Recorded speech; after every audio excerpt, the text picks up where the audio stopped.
that cross training part of it. I think that's important. Well, like you guys said, right? We don't know everything. Not everyone knows everything, right? So the more people that know a lot of different things, eventually That's wrong. That's wrong. Every woman I've ever dated knows everything, apparently. Okay. What happened to Gil when I was at the bathroom? Did it get blown away again? Well, he's waiting for it to blow over.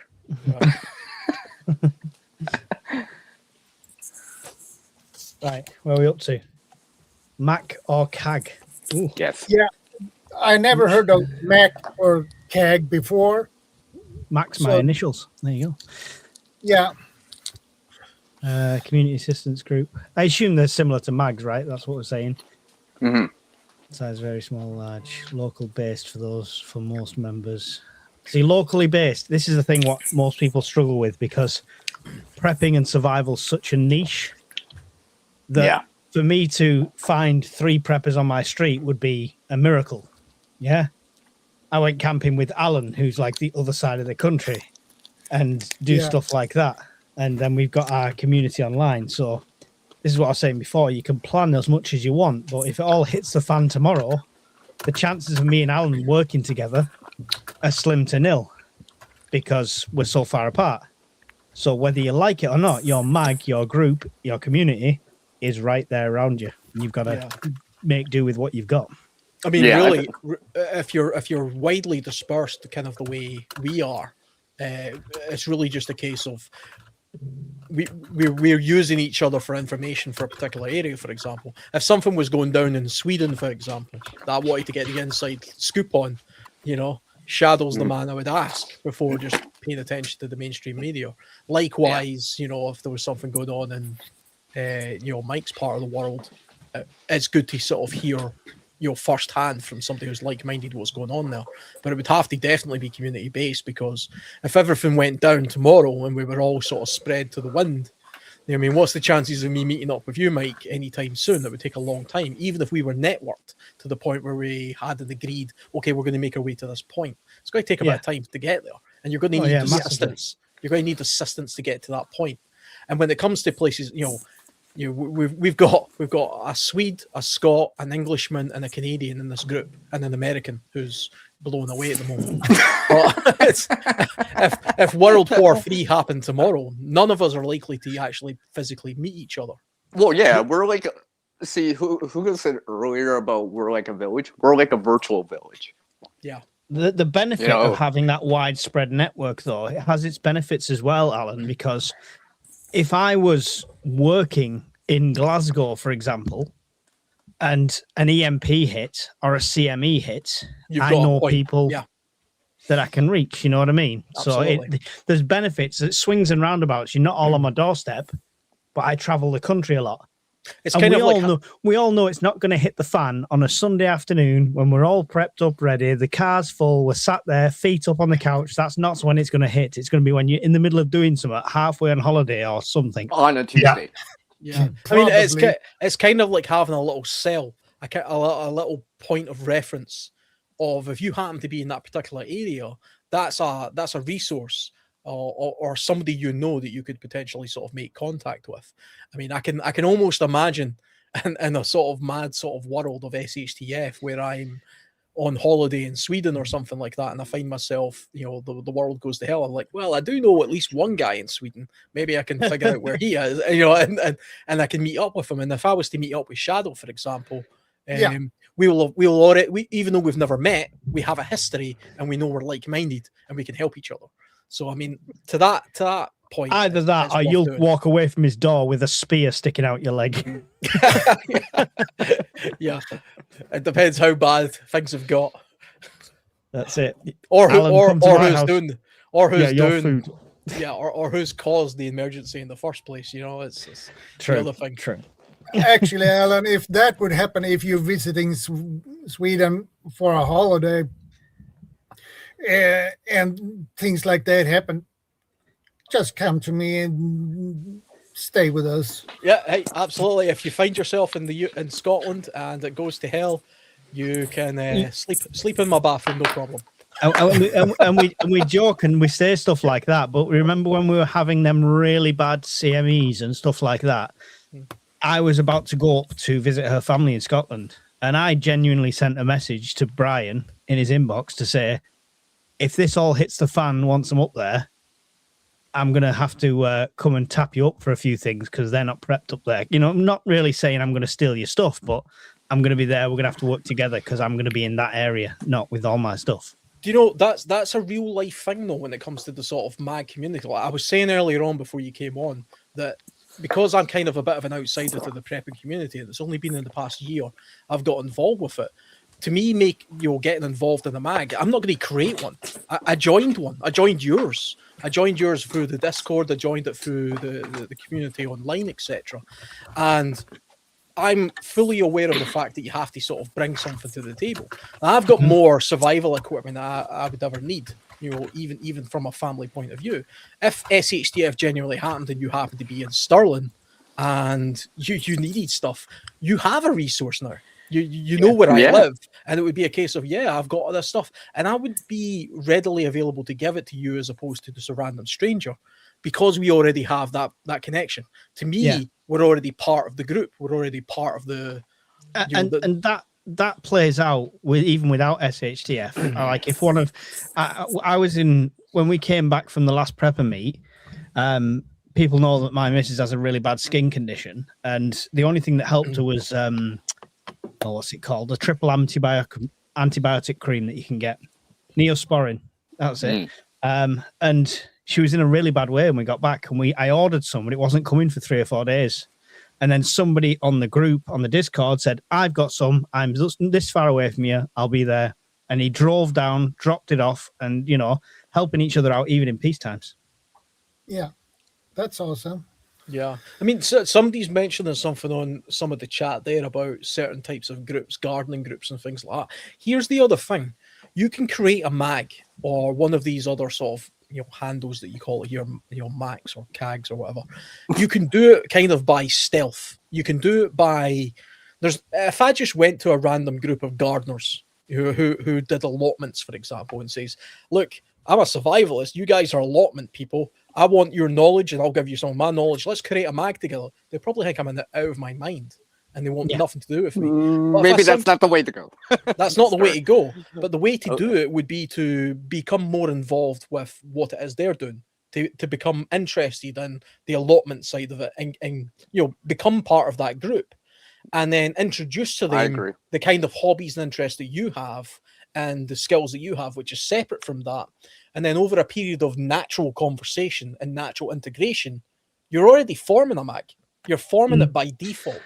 I went to the place that we met up with my zone guys had a meet a couple of weeks ago. We went to the same place with the family the other day, and there was a big canopy set up, and it was Manchester Orienteering Club.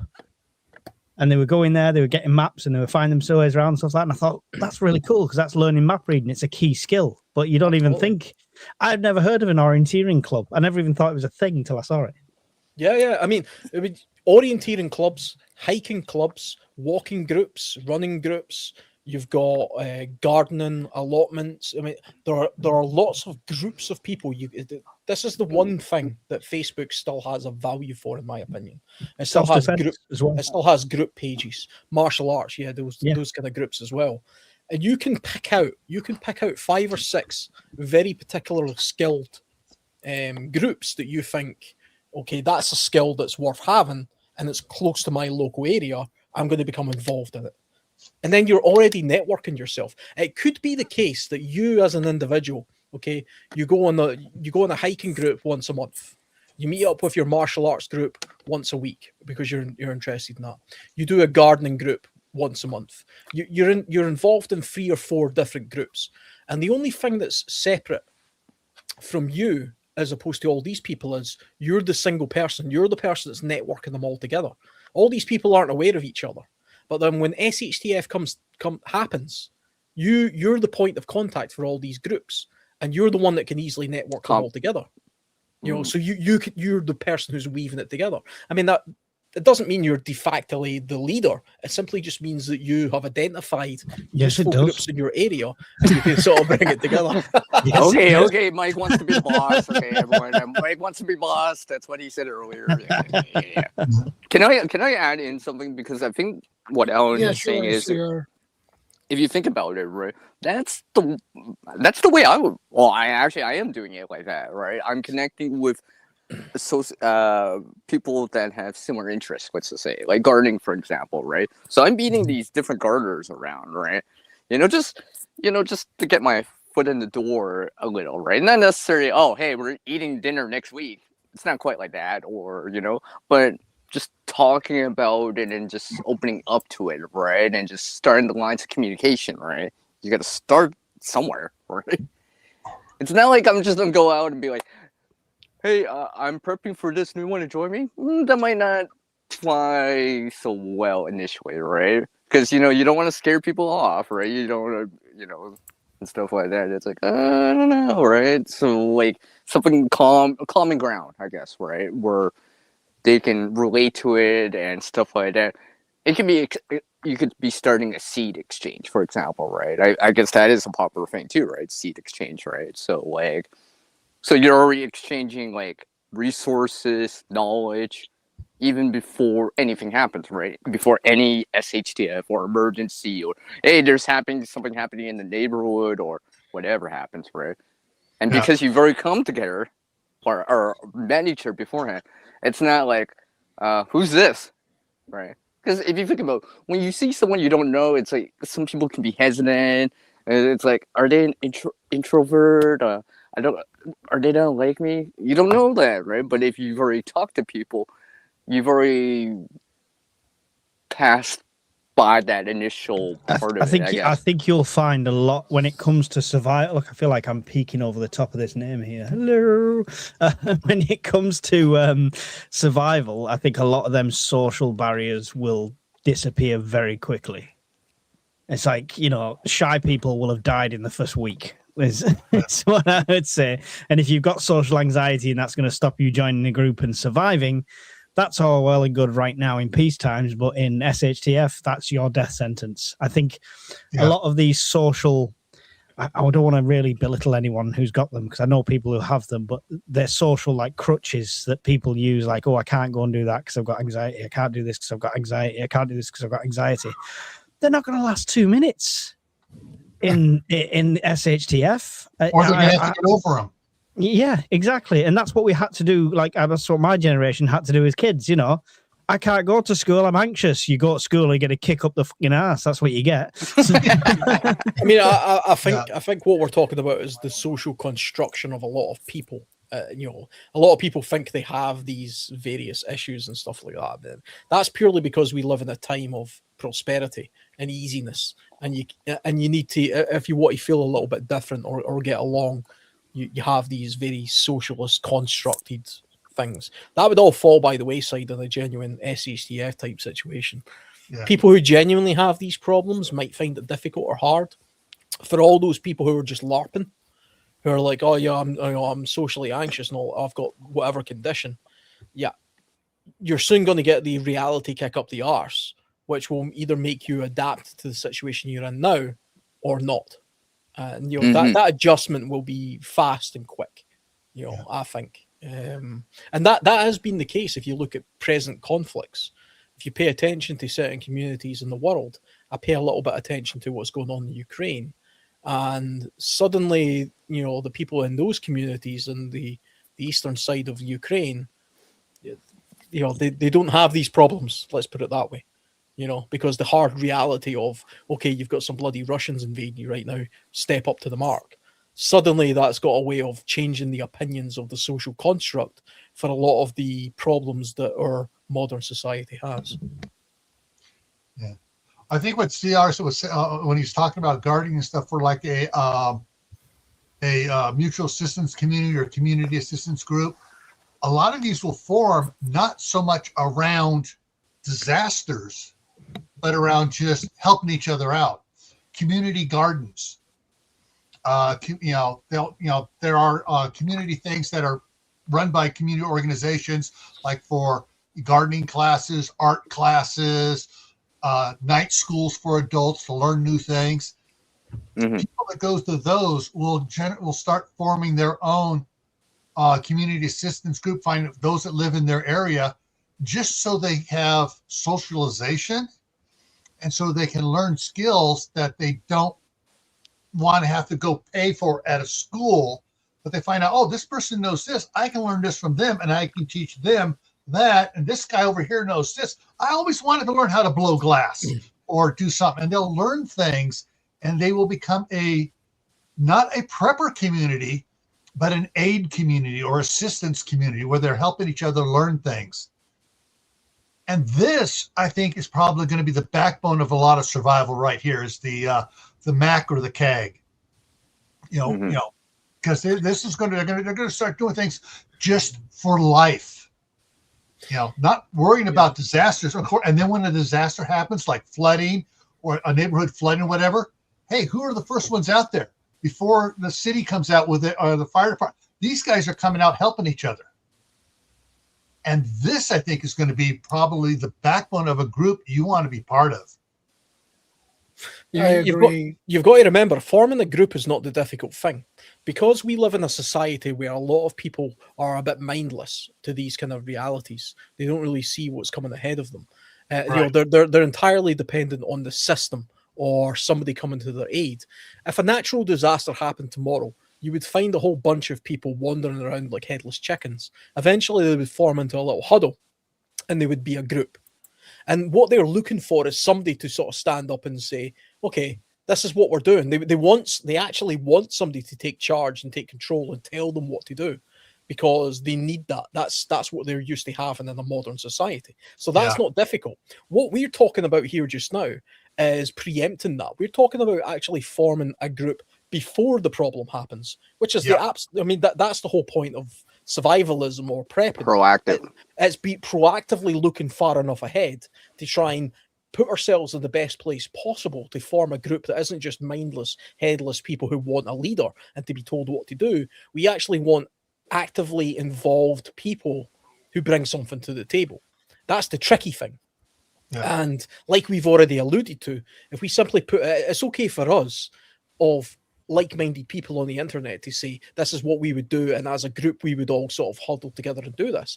That's fine, but like Mike said, we're a little bit niche. We're not as common as people as we think we are. Right. we are a little bit spread out in that sense, not just geographically, but I think just generally. And for that reason, I think the best approach is to do something similar to what CR is talking about and what I was talking about earlier, which is integrate with groups that you have identified now to be of particular value or use. And then when the SHTF situation happens, you be the one to be the instigator to say, by the way, we have this skill, but I know of a person or a group who has this skill, and that would be valuable. And if you have 3, 4, 5, 6 of these kind of groups in mind or skills in mind, and they're local to your area, there's your mag. Yep. And you've did it sneakily. All you're doing is introducing people who would otherwise come together anyway, but you've did it in a tactical, thought out, genuine way. You know what I mean? It's not just a random group of headless chickens. You've actually picked the people out prior, and you've nurtured it. You've encouraged it. I could burn down an igloo. Is that a skill? Yes. Mike, it's a gift. It's more of a gift than a skill. You're melting under the pressure here, dude. Oh.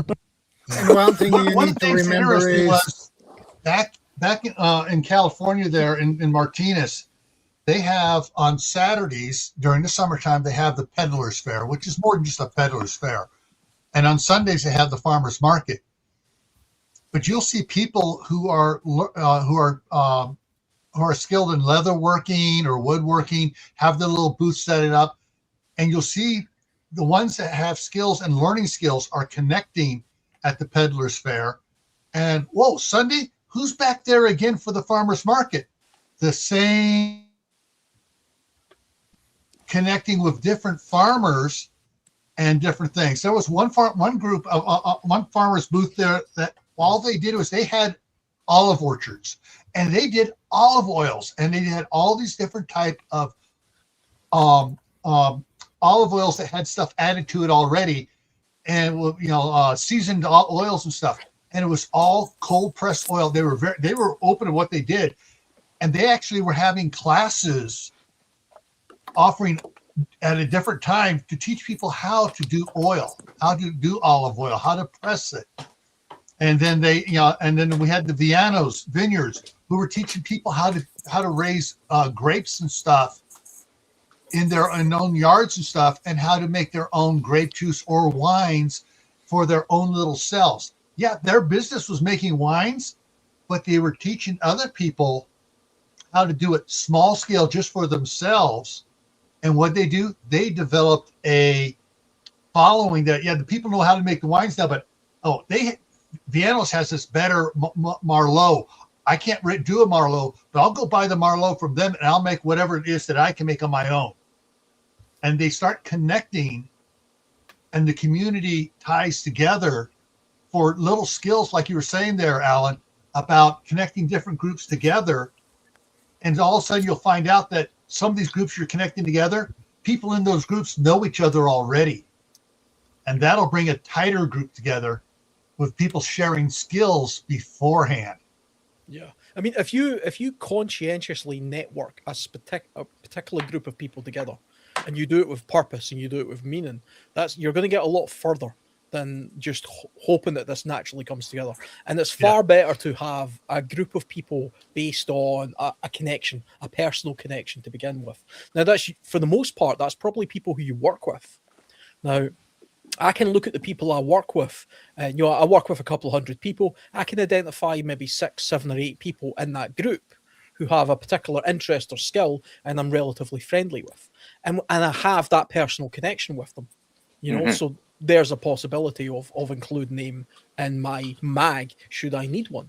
I've got a couple of neighbors that I occasionally speak to. They've got a particular trade or skill. Okay, I can now introduce myself to them on a more personal level if something happens and say, okay, this is a situation, you have this skill, I know you personally, kind of. And that breaks down that barrier. Earlier on, when we were talking about the lone wolf, the problem with the lone wolf, if he's entirely anonymous, is he's entirely anonymous.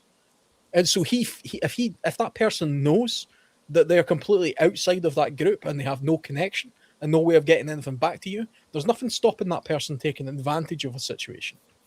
Because they know they can get away with it because they're outside of the the body politic of the larger group. Yeah. And I think you're quite lucky there. Sorry. And remember this: if you join a group, remember that you need to do your part for the group. Yeah. If you don't, you're a liability, and you don't just take. Don't just take. All right. I think I was looking there. I look around my workplace and I just see lots of walking long pig. I don't see anyone I'd take in a survival group. But don't sit there disheartened if you don't think you have any of these skills. That is not the only way to be involved in a group. Yeah. You're not a doctor, you're not got joinery skills, you're not got medical skills, anything like that. You can labor. You can do security. You can do guard duties. You can sit there stowing fishing nets. You can do something, even if you don't know it. There's a lot of skills to be had. The water around. The other thing is, if you have a skill and you're part of a group after SHTF, never do it alone. Have somebody shadowing you the whole time. Yeah? Teach. So if you've got one doctor in the group, you should have 2 willing people at least shadowing that doctor the whole time, learning what they possibly can. Same with any other skill in there. Like I know, I don't think I'm good enough to do hunting. I've done like little bits like with rabbits and stuff. But if I was with Alan and he was doing some proper hunting, I'd love to go along and I would just observe and learn as much as possible. So it's about spreading them skills as well, not just holding on to it like this is the reason I'm in the group because I have this asset. Everyone needs to learn what they can once they're in there. I agree, Mike. Yeah. Because the more people that have the skill, right, then you have some. Well, if in the bushcrafting community and the survival community, that 2 is 1, 1 is none, right? Yeah. You think about it like that, right? If there's only one doctor and he has all the information, no one else knows it. What happens when he gets sick? Yeah, or whatever, right? Or he's not there. All right. And that's the thing. If you're the doctor You want to train other people because Murphy's Law means you're going to get sick at some point and you're going to need someone trained to take care of you. I agree. Yeah. I mean, because there are so many things to do. Repairing clothes, putting patches on clothes, while someone's out there doing the heavy work and their clothes are getting worn knees or whatever. Someone that can fix that is a great asset to that person that's doing the heavy lifting. And and what Goths just had, what you had up on the screen just before, what XOXO Goths put on Shadow, about somebody who's heavily disabled, elderly person can help watching children, telling stories, tending the fire. This is why the reason I started the UK Prepper Network is because I tried to join a couple of others. One was very, oh, have you got this kit? Oh, you bought the wrong bag. Oh, you've bought the wrong kind of knife. And it was very keeping up with the Joneses kind of thing. And then the next one was very military-esque, a bit too military-esque, a bit too people playing Walter Mitty's. So and both of them kind of excluded people, different people, but like, we don't let that type of people in. We don't let that type of people in. Oh, they're not going to be any good in SHTF. Everyone's welcome at the UK Prepper Network because of exactly what Goth said there. Everyone's got some sort of use. Even Brian will use him as a human sandbag. But other than that... Poor Brian. Poor Brian.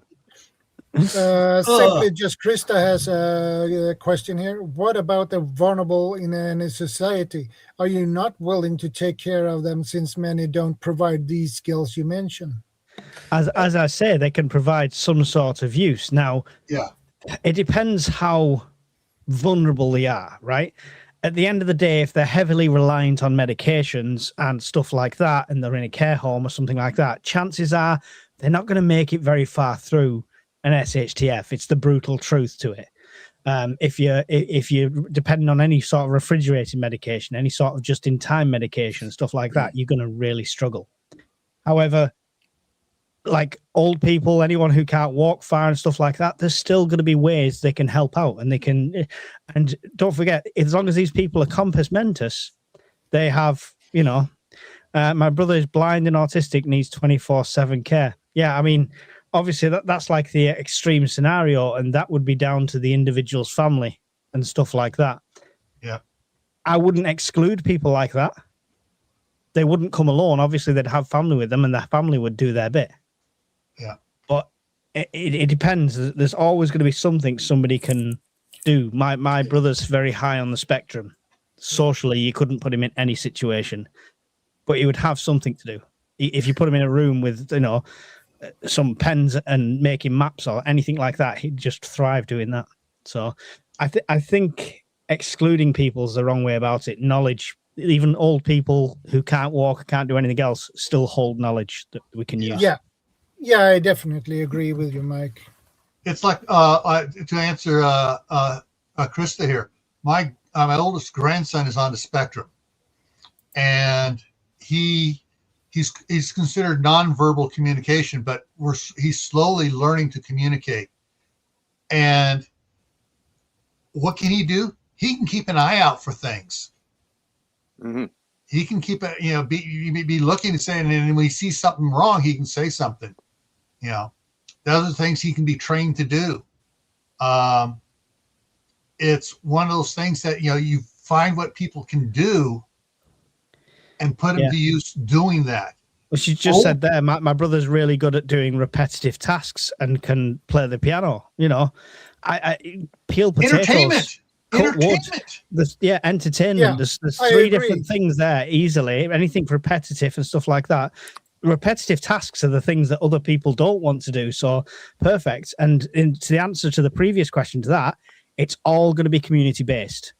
Alan could start a community and it could be a complete, you have to be an alpha male to join here, or you're going to procreate and that's it. And that's all we're letting in. And I could start a community saying, oh, I'm all welcoming. Everyone can come in. That's going to be based place to place. Yeah. Whether they welcome people like that in or not. we're also talking about specific tasks within a larger community as well.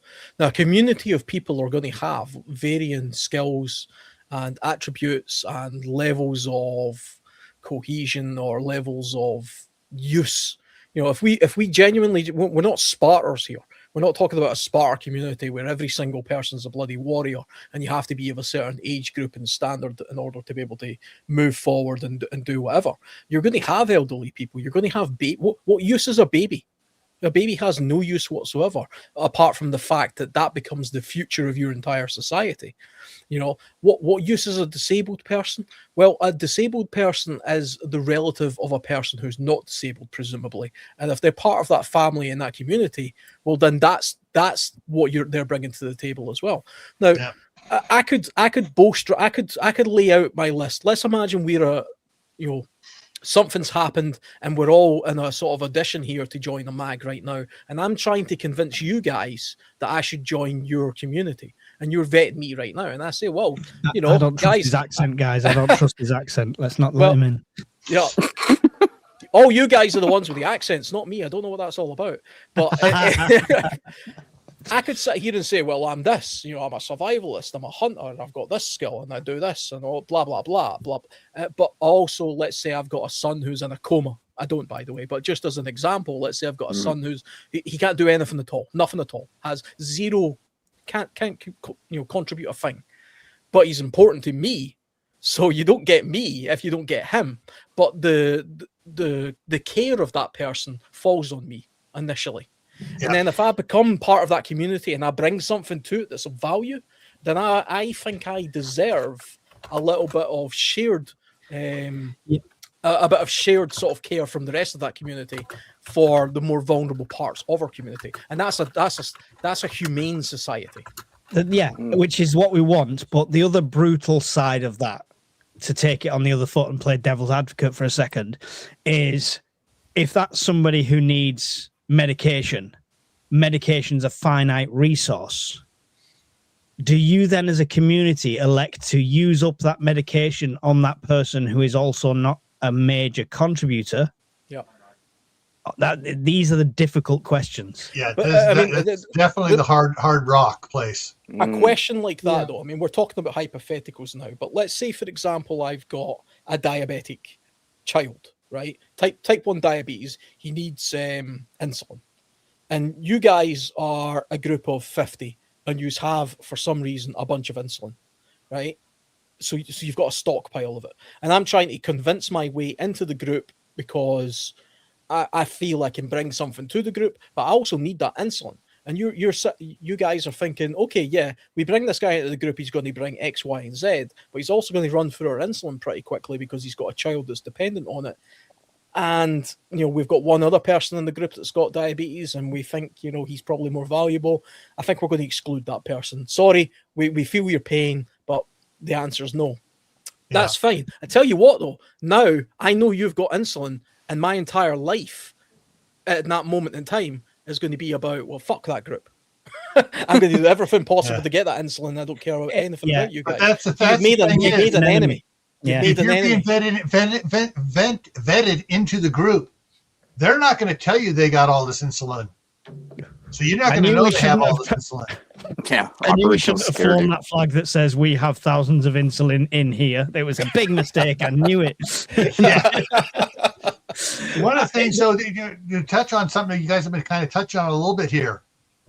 The elderly community, they may not be able to do much, but if they know how to can food, they know they know what proper mushrooms look like and stuff.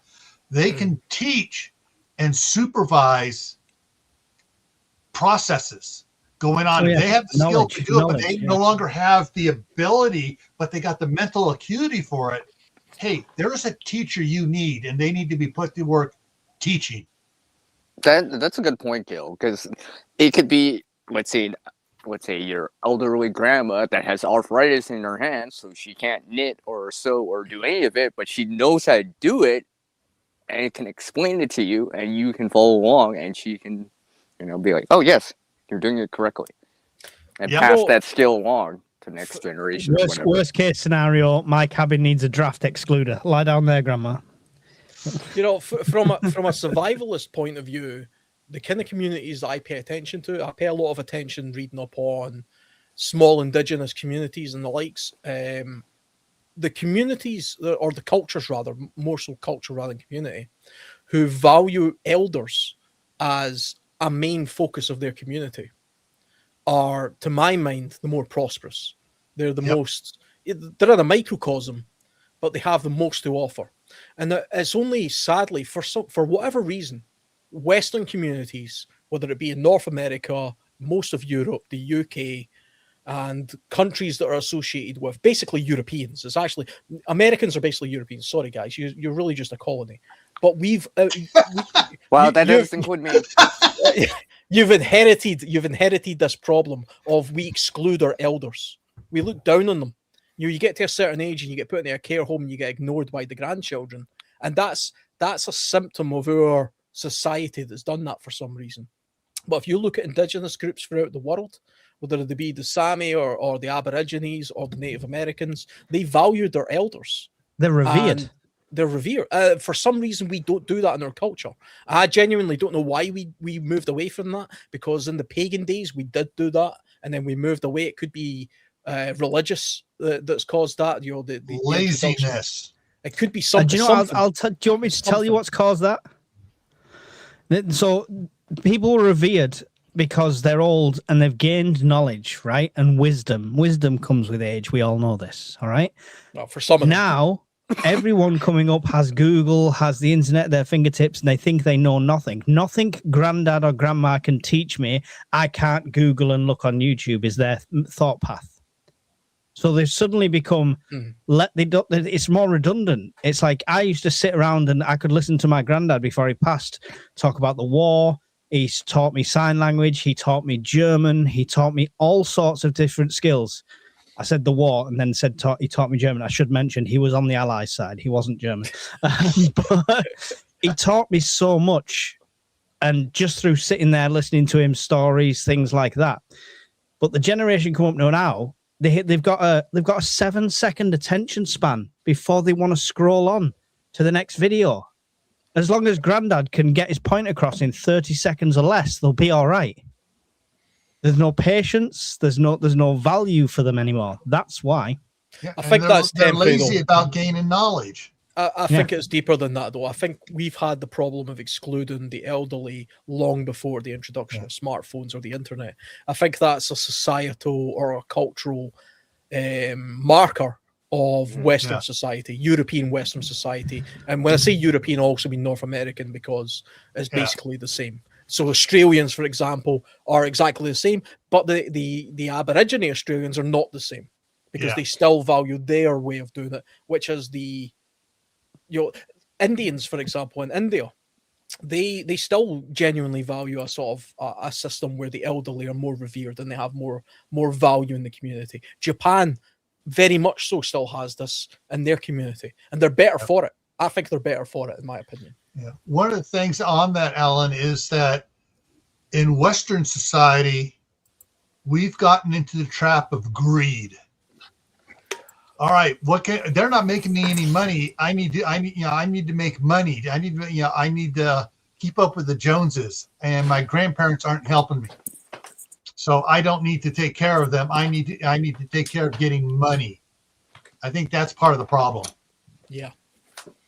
Yeah, I mean, it could simply be the absolute capitalist sort of mindset that we all have in our society that is driving that. I suppose when you do look at sort of indigenous communities or more tribal-based communities in the world, they are less capitalist than we are. That's definitely for sure. There's more of an individualistic mentality towards us, than most other communities. But a lot of people think that's because of the expansion of larger urban areas. That's not so much cultural. That's more simply to do with you could live in London. You could live in a flat in London for 30 years and not have a clue who your neighbor is. That's normal. Yeah. And people often say, well, you go down the London Underground and you pass 1,000 people, but you don't make eye contact with any of them or say hello. Well, of course you don't. Can you imagine saying hello 1,000 times a day? It would just be annoying. But we also still suffer the delusion of, oh, Coronation Street and EastEnders and these soap operas where they all know each other and stuff like this, and it's a load of crap. Well, there are still small communities, village type size communities, or very small town communities, where I think they are a lot more hospitable towards each other, and a lot more active in each other's sort of lifestyle. I mean, it's not quite the Archers for anybody who listens to Radio 4, where everybody knows everybody's business. I don't think communities like that really exist to any real extent. I mean, the town that I live in just now has a population of 2,000. I know 3 of my neighbours. That's about it, really. I've only lived here a few years, and I know 3 of my neighbours by name. I know what they do as a job, but other than that, I don't know anything else. But we don't have religious communities anymore where everybody meets in one place every Saturday or Sunday or whenever it is. We don't have these social groups anymore that we once had when there was a lot less of us. The problem is there's so many of us nowadays. It's hard to be more of a tight-knit community when there's literally 1,000 people who live within your immediate vicinity. Yeah. But then Japan, like I say, that's a very populous country. They managed to do it, However, Japan is slipping. They're slow. Japan is slowly slipping away from that. And I've seen several videos talking about how it's getting. They're falling into the Western trap. Well, that's it. It's the Western trap. Do you know the only thing that's contaminating Japanese society is our society? Take that, you bastard!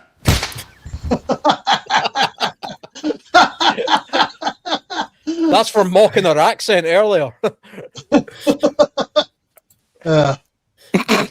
Sorry. Okay, the last one. LLC, Limited Liability Corporation. 2, sizes vary from small to very large. 3, legally set up with members as shareholders. 4, very structured with specific rules, bylaws. 5, predetermined membership levels and stock buy-in costs. 6, the company or corporation owns the land. 7, skill cross-training is often required. 8, background checks. Yeah. So this I can speak to because this is something I kind of looked at. So I've run a limited company before with directors and stuff like that, and an LLC. I've looked into it quite deeply, and it's something that somebody said maybe it's something I should look at because I wanted to get land, not just land for my own personal use, but for the prepper network use. The negative side of it is you take what is a hobby, a passion, and a friendly face on YouTube into this is suddenly a business with shareholders and things like that, and people you have to answer to. And I would love for everyone to be involved in getting some land together, but if nothing grows on that land, or there's something wrong with that land, or that land gets hit by a goddamn meteor, then people are gonna have expectations after the fact. So there's a lot of responsibility falls on you. It's a difficult one to do, and many preppers talk that they want to be involved in things. When it comes to putting up time, effort, and money, they go silent. Yeah. So it's a difficult one because this takes the step from here's a friendly organization that we can all get involved with and potentially survive something in the future to right now we are officially an organization. And the tax man's going to look at us and the government's going to look at us and we're going to be recognized. It's a scary and dangerous step. I've worked with groups that have asked me to come in and help them set up their LLCs for this. And they have, some of them have a hard time getting it to work. Others get it to work really easy because they got charismatic leaders in there.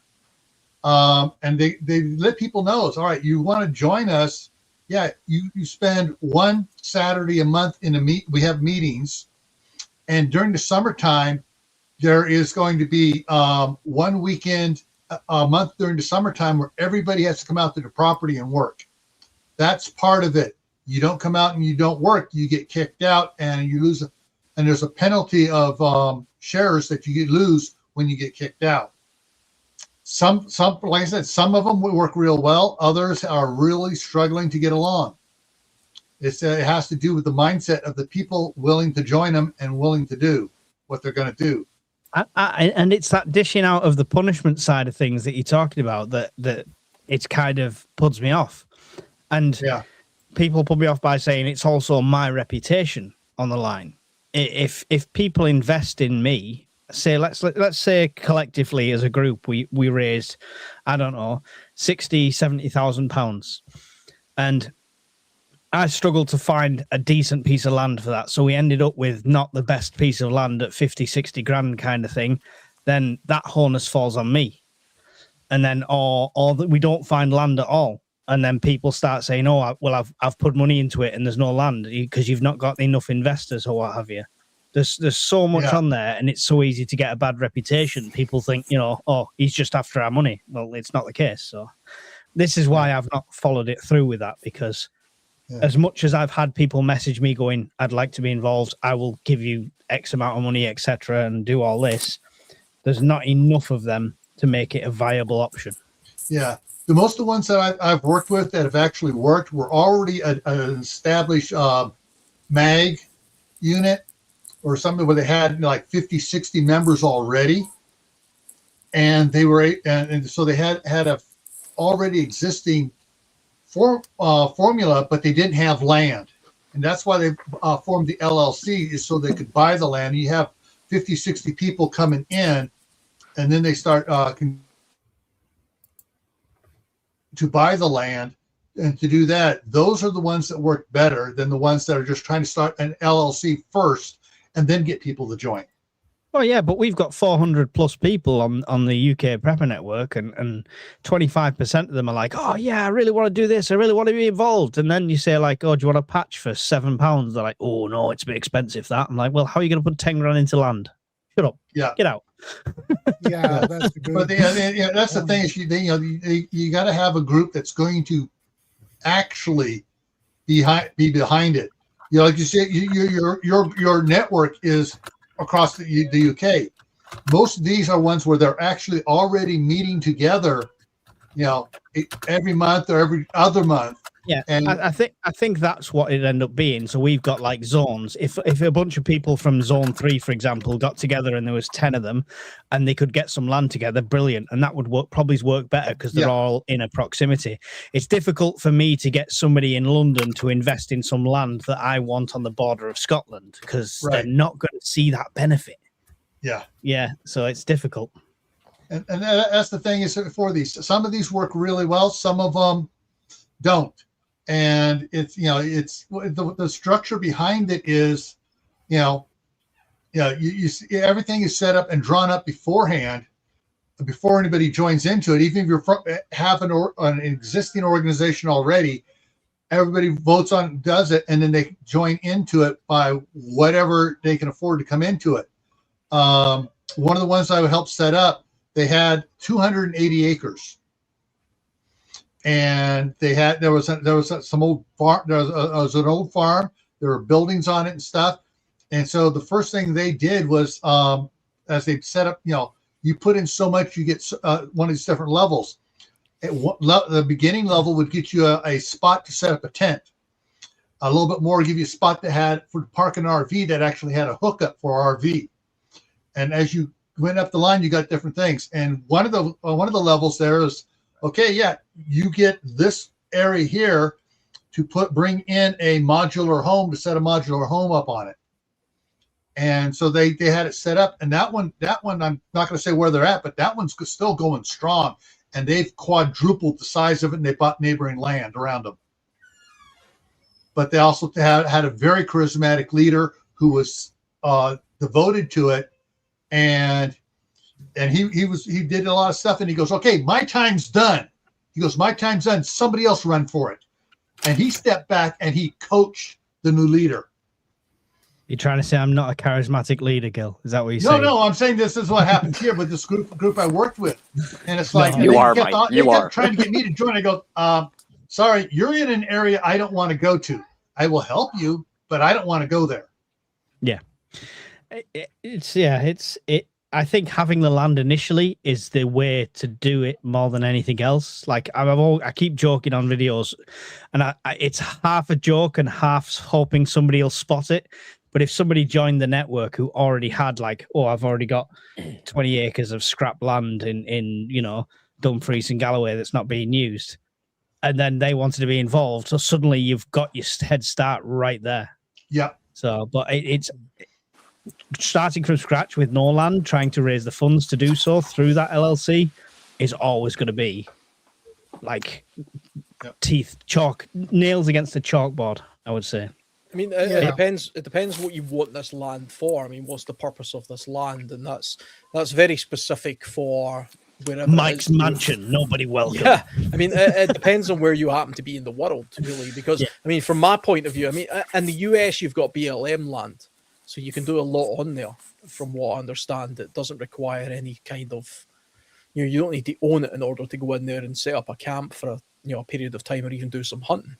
Where I live in my part of the UK, I can camp anywhere I like, whether you own the land or not. So I don't need to own land in order to do the activities I do. So it makes no sense. There's lots of value to owning land, of course, but I mean, unless you've got a very specific reason for owning it, I don't see the value of it. It's a bit different in Scotland. A bit different in Scotland to England because you have the wild camping that we don't have. My benefit to owning it would be security more than anything else, because if you've got the right to have it, develop it, put a fence around it, even put lots of brambles around it, stuff like that. My idea would be setting it up as what was essentially be like a off-grid holiday park, and preppers could come and stay in the units anytime they wanted, do the skills workshop, stuff like that. But when it hits the fan, the units are full, the gates are closed, the roads are blocked, and you're in a secure environment. When you talk about land you don't own, you're always taking that risk of bumping into the 3 out of the million people who think, I'm just going to bug out to the countryside. Yeah. You've not really got as much. You can't pre-prep that land. Yeah. And it's the pre-prepping of the land that I think the ownership gives you the ability to do. Yeah. I mean, some of that. You could drop a little cash, but you couldn't sink a giant container and have a log cabin there, could you? Yeah. I mean, I could definitely see the value in. I mean, because in an SHTF situation, I couldn't care less who owns the land. If there's an area that I'm going to inhabit, I'm going to inhabit it. But I can see your point, Mike, where let's say you owned a campsite or a caravan site or something like that, and it was open to the public, but you prioritize people of like-minded sort of thinking. And you literally said within that group of people, look, if it ever went to hell, this can be your point of this is our ROV, this is our rendezvous point. So come here, bring your family, bring your skills and your resources, and we all congregate in this one place. And I close the gate and I shut the we draw up the barricades, and as a community we work together. I can see the value in it from that point of view. Yeah, that's exactly it. And like I say, the benefit of doing that as two separate things. So in peacetime. So, Alan, you've invested and you've got what essentially looks like a static caravan or a container, whatever it is. You've essentially got a little 3-bedroom family home on this land with your own areas around it and stuff like that. And it's got a river and all this lovely stuff. Through peace times, you could go there every weekend if you wanted. You could take the family there. You could take the kids there. You could have it as meets, or you could just do things on your own. So it's two strings to the bow. There's definitely value in it. I mean, I imagine there's two things that probably cause hesitation from people. Like you say, the reluctance to certain people within the community to invest in something like that. One of them being, I imagine they either just don't have the resource to do that, and that's why they avoid it. The other one being, we've all heard stories about there are genuinely prepper communities out there that have bought like nuclear silos, and they develop them into sort of like units that can house 200 people. And then kind of like a timeshare, they say, okay, you buy this unit, and then in the apocalypse, you come here you know, your 200 grand that you invested If in you this, can this get becomes your here. unit. Yeah. Yeah, if you can get there. But it's not just a case of can you get there. Let's say you do get there, and the bloody gates are closed, and the billionaire who's taken all your money has now like, yeah, sorry mate, I'm just got to keep the whole bloody thing to myself. I don't want a random in here. But I invested money in the timeshare. Don't care, mate. The world's ending. You know, good luck. I can kind of. I'm not saying that's what you would do, Mike, but I can see the hesitation. No, but you're there right. of- There's a trust factor there massively, and it's the same with anything like that. And even if you set up as an LLC, like we've got on the screen here, without rule of law, who's Aye, going what to does it enforce matter? that anyway? That's the thing. What does it matter when an SHTF happens? Exactly, and I think it's about building that trust. And I'd love people to come on board, and like to think I've got the trust of quite a few people, but there's always going to be people with that seeding doubt. Or there might be people that, like, you know, this year they're so totally dedicated to prepping and they get involved, and then next year they're like, I don't want to be involved anymore. I want to pull out. I want to sell my chunk. I want some money back, or you know what I mean? Yeah. So Yeah. waves and fads. Yeah. Yeah. I like you saying about the silo and the locking the gate on everybody. Problem is, I mean, you know, the person that does that is suddenly going to realize, wait a minute, all the skills these other people had that I was accounting on, now I don't have those skills. And I've seen people talk about this before. It's like, if people are there doing stuff and visiting and doing things all the time there, it's going to be kind of hard for them just to suddenly lock down and lock everybody out. Yeah, but I mean, they could selectively do it, because what we're talking about here is the ARC concept. Yeah. That's what we're talking about, the ARC, right? So let's say you develop a site, and as a prepper community, you say, this is our ARC. And there's 100 people who have invested in this collectively. But it's always effectively going to be owned by one or two people.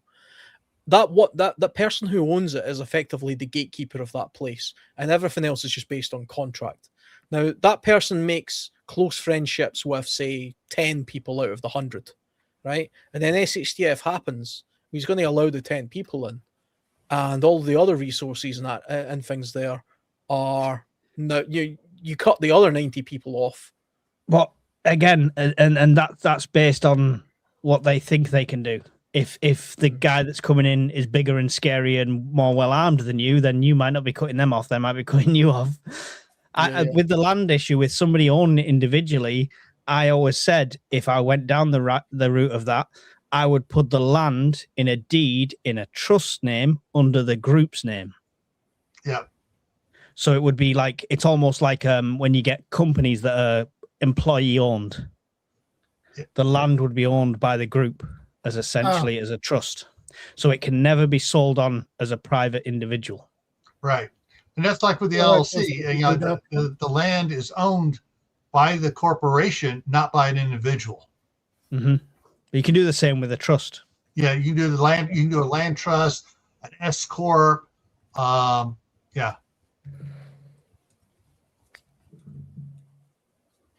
But yeah, there's any type of set that is setting up like this.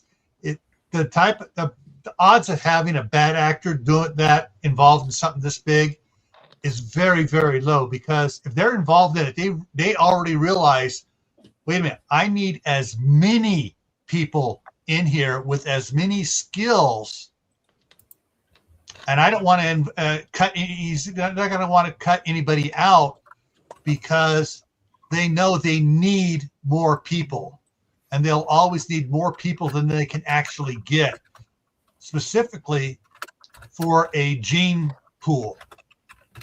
Anyone smart enough to set up a silo up for that is going to know he's going to need a gene pool. And if he locks himself away, yeah, he's going to be good for a generation, maybe two, and then they're dead.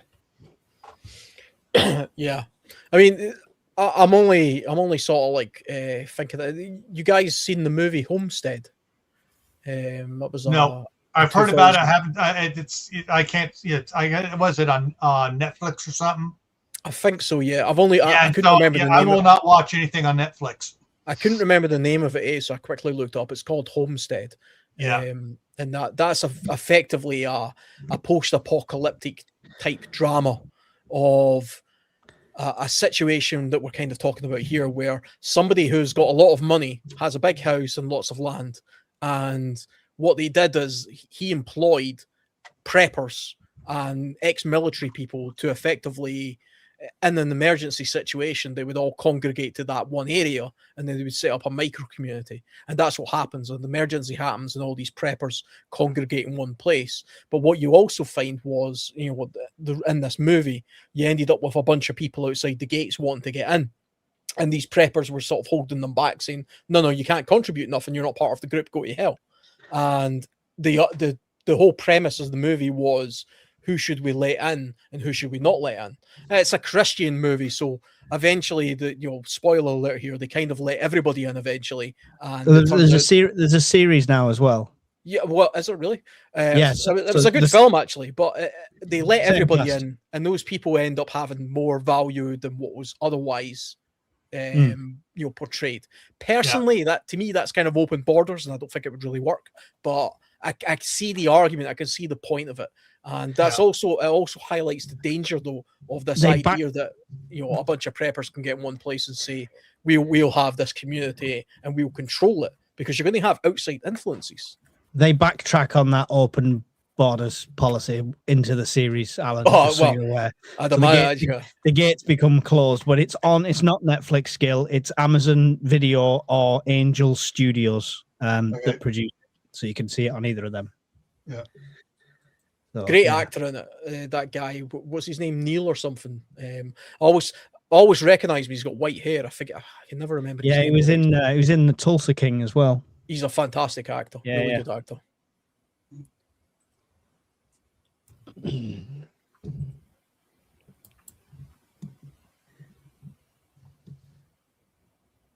Yeah, just reading through some of these comments as well. Some people echoing some similar things. Mm-hmm. They are very picky. They count down. They locked out a lot of people in that movie. They didn't want to run out of food. Yeah, and in the series, they've carried that on of kind of, you can come through, but you can't, kind of thing, which we spoke about like on podcasts and stuff before. Sometimes, as much as we'd love to welcome everybody in, if you had that safe sanction, that bit of land we're talking about, Alan, you would have to close the gates. Yeah, quite a period sooner of time. or later you have to do that. Because it's just going to be like a plague of locusts of people coming in. Yeah, I mean, do you want to, if you've got enough food, if you've took if you've put together enough food to sustain yourself and a few like-minded people, and you've took the initiative to do that, why should you have to slowly starve because you've now decided to spread that far and wide with all the people who didn't? And there is a justification there, I think, for pulling up the drawbridge, and saying, "Look, sorry, but you guys should have did this." I mean, it's probably the one time that preppers would be able to say, "Well, we told you so." We got to say it all through the COVID days. One of the problems I have with a lot of the stories about, like, oh, we're closing the gate, and now there's all these people at the gate. It's like, how the hell did all these other people know there was something there to go to? I mean, that's valid where you are, but in the UK, population density wise, people are going to come across you. Yeah. And if you look like a community that's got their shit together, word will spread. And how remote you are. Too. Yeah, I mean, and again, if you look back in history, this happened. It happened in the UK as well. We actually had points in UK history where we had great famines going on, or plagues, and you would have these random communities that were better kept than others. And it literally was a case of they would build walls around cities. Edinburgh, that's my closest city. That was literally at one point a fortress city. It had a wall all the way around it and a big drawbridge. And when the plague was happening, when the plague happened, it quite literally had people at the gates banging to try and get in, because they knew that beyond those walls, there was food, there was water, there was some sort of degree of medical resources, whatever. But outside of those gates, it was like bloody hell on earth, you know. But the people inside those walls knew that at the second they opened the gates, they wouldn't be helping those people. They would just be inviting hell on earth into them, and that's why they didn't. And there was they had to play a dangerous game there. The irony is, I think in a modern situation that flips, right? You wouldn't want to be in the centre of Edinburgh or York or London. You'd be banging on the gates to get the outs. I wouldn't want to be in the centre of Edinburgh nowadays, you know. Beheaded person on the road. That was the recent one there, wasn't it? Oh yeah, that's right. With the bus. That's part of the problem with letting people in. The ones you're letting in, most likely, most of them are going to be ones that didn't prep, didn't do this. They think they're owed the food. They're owed the right to be there. They're the exact type you don't want to have in there at all. I'm gonna have a hard printout, Gil, of my Patreon members list, and I'm be like, nope, you didn't give me £6 a month. Get away. Go. Bet you wish you had now.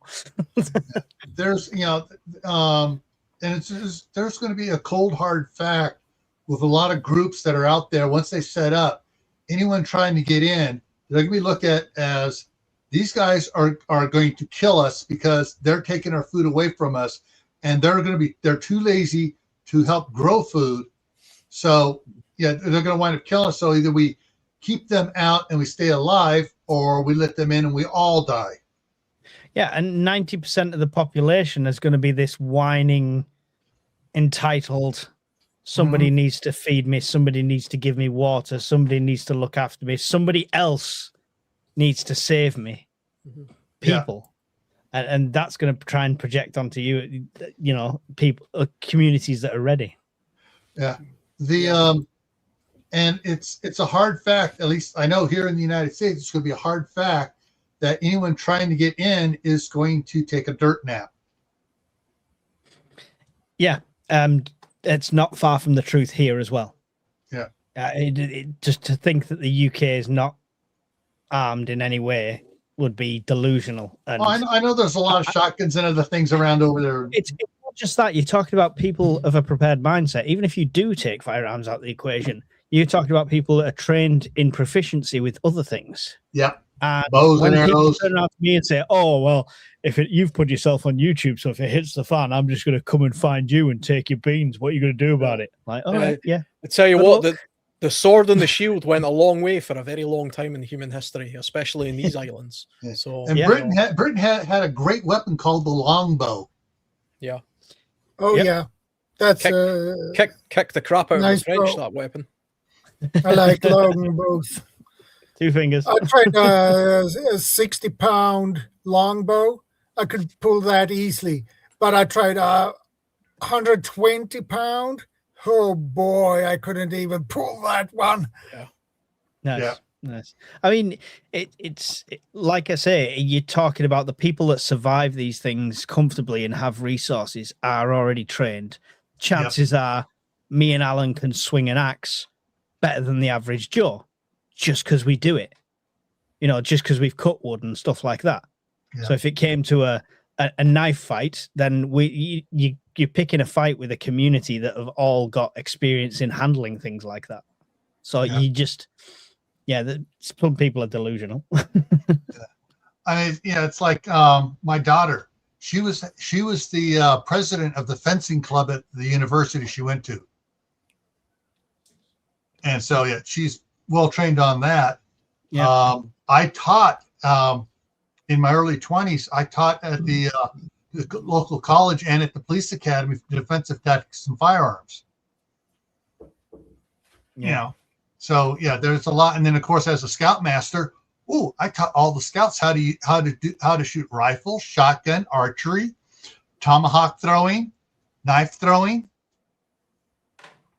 I'm not throwing my tomahawk. It was too expensive. Well, that's why you have the paracord on it. You throw it and you pull it back. There you go. I've seen a beautiful one. I need a magical £90 to appear in my account for this S-Twing one. Oh, it's beautiful. And I've had S-wing hammers when I was a joiner, and it's the best thing to swing. Oh yeah, I love S-wing. Well, they do a proper like tomahawk as well in S-wing. Love it. Yep. Well, here we have what it looks like a tomahawk, but it's basically a shingle hammer. Yeah. It's for cutting shingles and stuff. Yeah.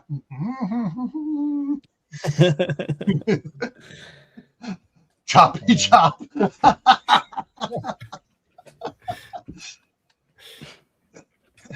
But yeah, there's yeah,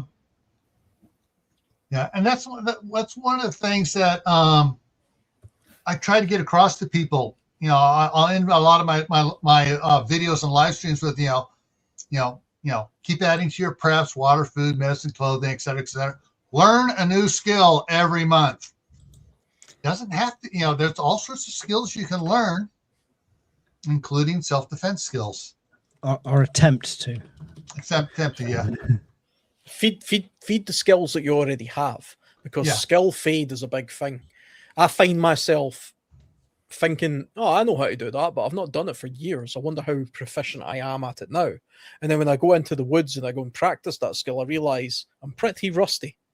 You know, I'm the skill that I think I've got in my head doesn't quite match the skill I've got in the real world when I actually try and put it into practice. So I deliberately now put myself in a position where I go out and I practice a couple of skills.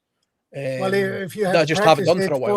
for a very long time, it's in your muscle memory. So yeah. It's a real thing. It's a real. I mean, even when it comes to something as simple as foraging, I found myself today actually walking around with the dog and taking a look around and identifying a few edibles because it's springtime now, so this is a good time to sort of identify things that are coming up. And I'm looking at things and thinking, I can't actually remember what this is called. That's just because skill fade has. I've not paid attention to it for a long time. So you have to get out there and you have to Can't remember if that mushroom's poisonous or not. Yeah, not 100% sure. I've just put the 2 links in the chats for the S-wings. It's not an affiliate link or anything like that. It's just for you guys to have a look at. And obviously, if anybody wants to buy me one for my birthday, feel free. But it's the Eagle double bit axe, which is beautiful, and it's the S-wing Black Eagle leather. Which is like a hatchet / tomahawk thing. So, yeah, lovely bits of kit. I was looking at a website the other day that still makes genuine swords, genuine handcrafted, proper long swords and traditional British swords, from back in the day. And I tell you what, if I had to spare 600 quid, there's some beautiful swords. Yeah, I've got no use for a sword, but I just wanted it because it was such a nice thing that was a major part of our history for a long time. That website I've pasted, I don't know if you've used it, Henny. It's Haynes, or something it's called. I've bought some stuff off them before. They're dangerous. Oh, they're dangerous. And they're really fast delivery and everything. So yeah. Got my little Kirkshaw knife off of them, actually. They're really good. That's where the survival knife was from. The thingy, the one I give away. That's where that was from. Oh, yeah. Yeah, great site. They sell a lot of good stuff, that website. A lot of survival type gadgets and things. I'm going to say if they want to sponsor my channel and just send me everything. I think unless your channel's got 1 million subscribers, they couldn't care less. They're one of those types, Yeah, I know. So we just need to find 1 million preppers in the UK. It's never going to happen. Yeah. No. I don't think you could find 1 million preppers in Europe, let alone the UK. If we want to make it big, we've got to rely on that colony again.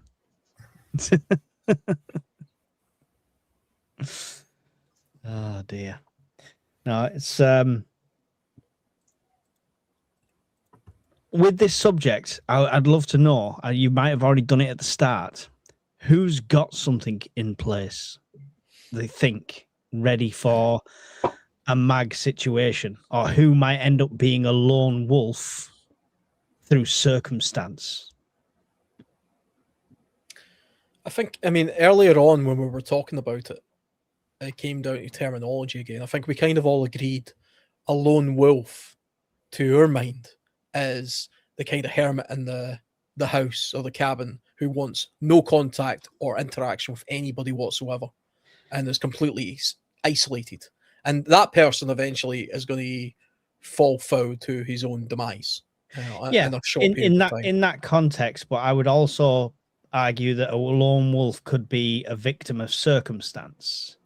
I've just moved, for example, from one town to the other. I don't know anybody local, and the shit hits the fan a month later. I am a lone wolf, whether I like it or not, technically. But To a begin lone, with.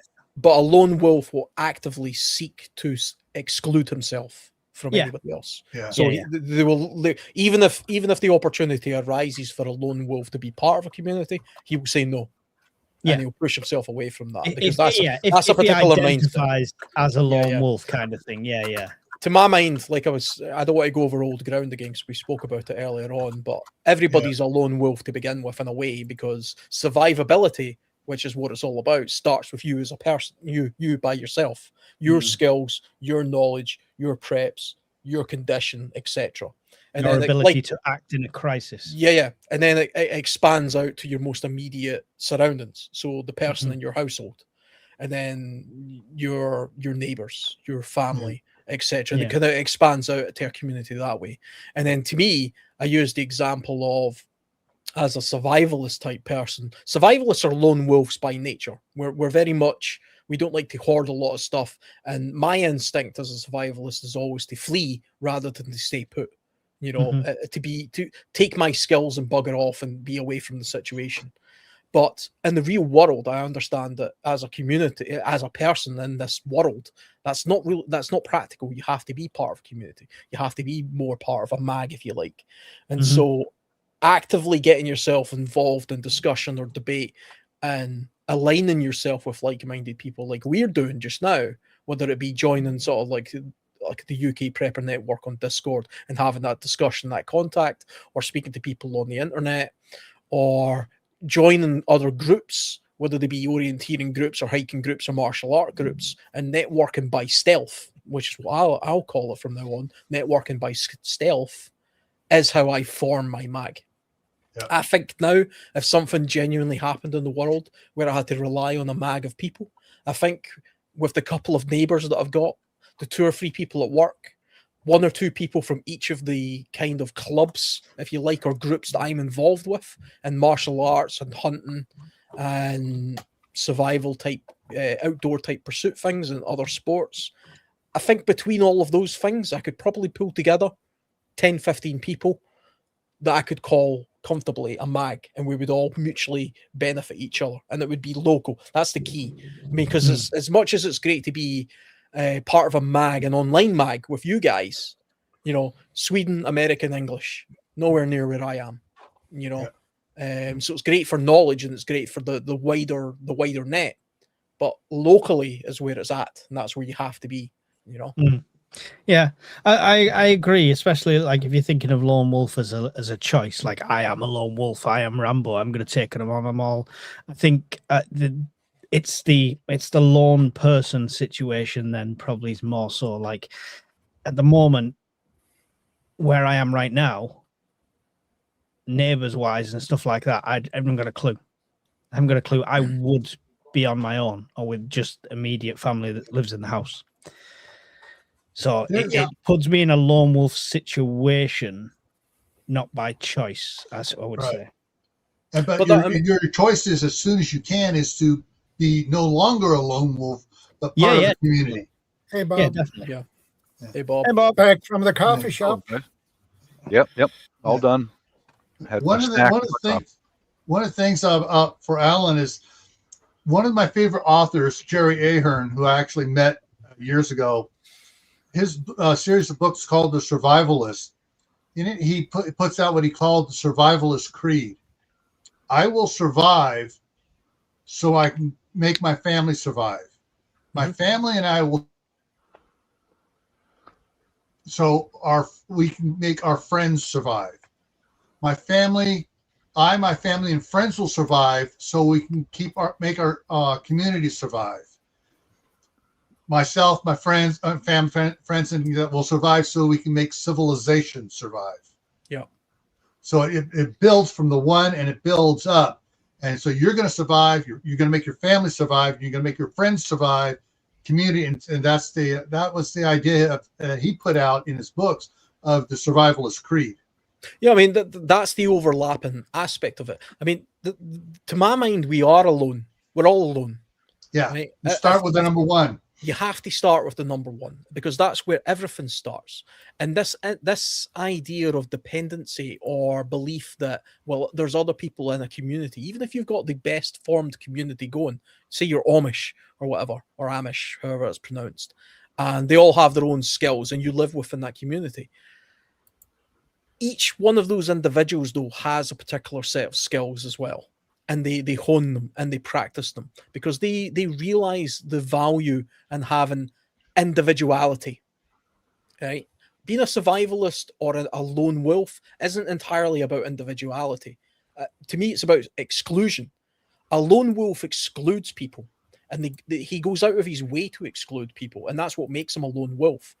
And some people genuinely think that's a good policy or a good way to be, and for them individually it might be for a period of time, but all of us agree that it won't last. That person's going to break a leg or have to sleep at some point, type of thing. A survivalist and a prepper, I mean, they're very much the same thing, but to me they're also very different. A survivalist relies entirely on skills. That's their priority. It's not a reliance, it's more of a where do we start. My entire premise is I go by the notion of skills always. A prepper will go by things, stuff, and how to use them, best utilize them. Both of these things, one is no better than the other, but both of them have a very particular ideology. It's an ideology. A prepper will stay put and look to stay put and try and bring civilization back to the point. Whatever that civilization is, they're trying to maintain that as long as possible within a bubble.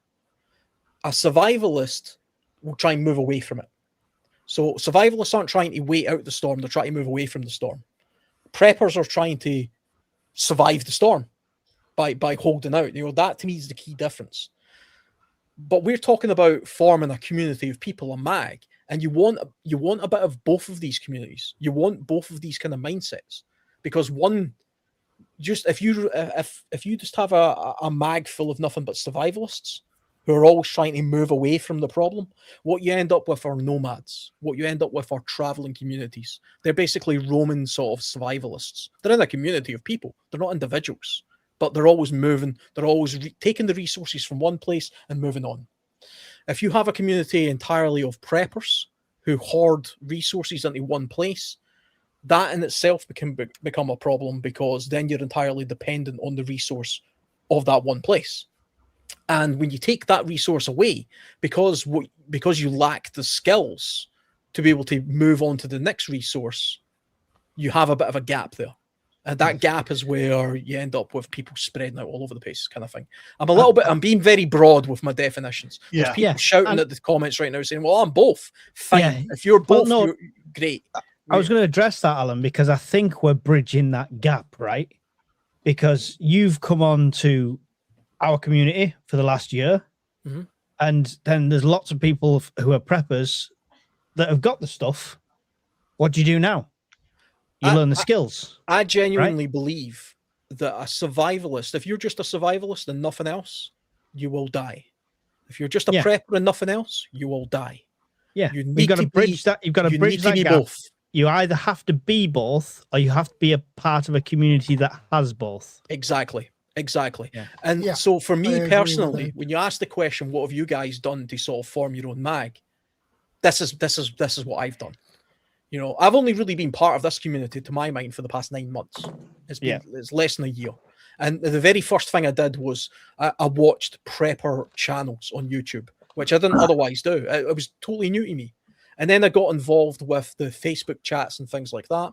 And then from there, at some point I was watching these kind of conversations. I seen a link to the UK Prepper Network, which is local to me in my country. I joined that. I chatted on there. And before I know, I'm on the chat.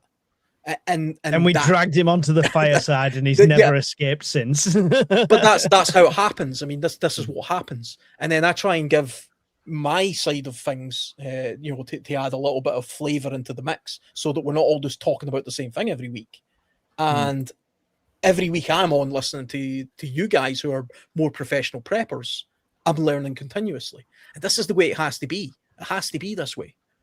Otherwise you're siloed. You don't want to be siloed. You have to be broad. You have to be diverse, with your definitely. thought and your opinion and your approach. And the more broad you are, the more diverse you are with knowledge and skills and preps, the greater your chances of surviving any eventuality, which to me is the ultimate prepping. Yeah. Carindo Dan put that on there just then, Shadow, saying, where I live, nobody prepares. The only thing is they say is nothing's going to happen. He's in Norway. And yeah, I don't think it's exclusive to your country. There's a normalcy bias across every single one of our countries. And we'd all struggle to knock on the neighbor's door and instantly then be a prepper or survivalist kind of thing. So you're not on your own there, but look for groups that are not survival groups, but maybe do shooting at a gun club, do archery. You'll often find people of like mind at some of them places.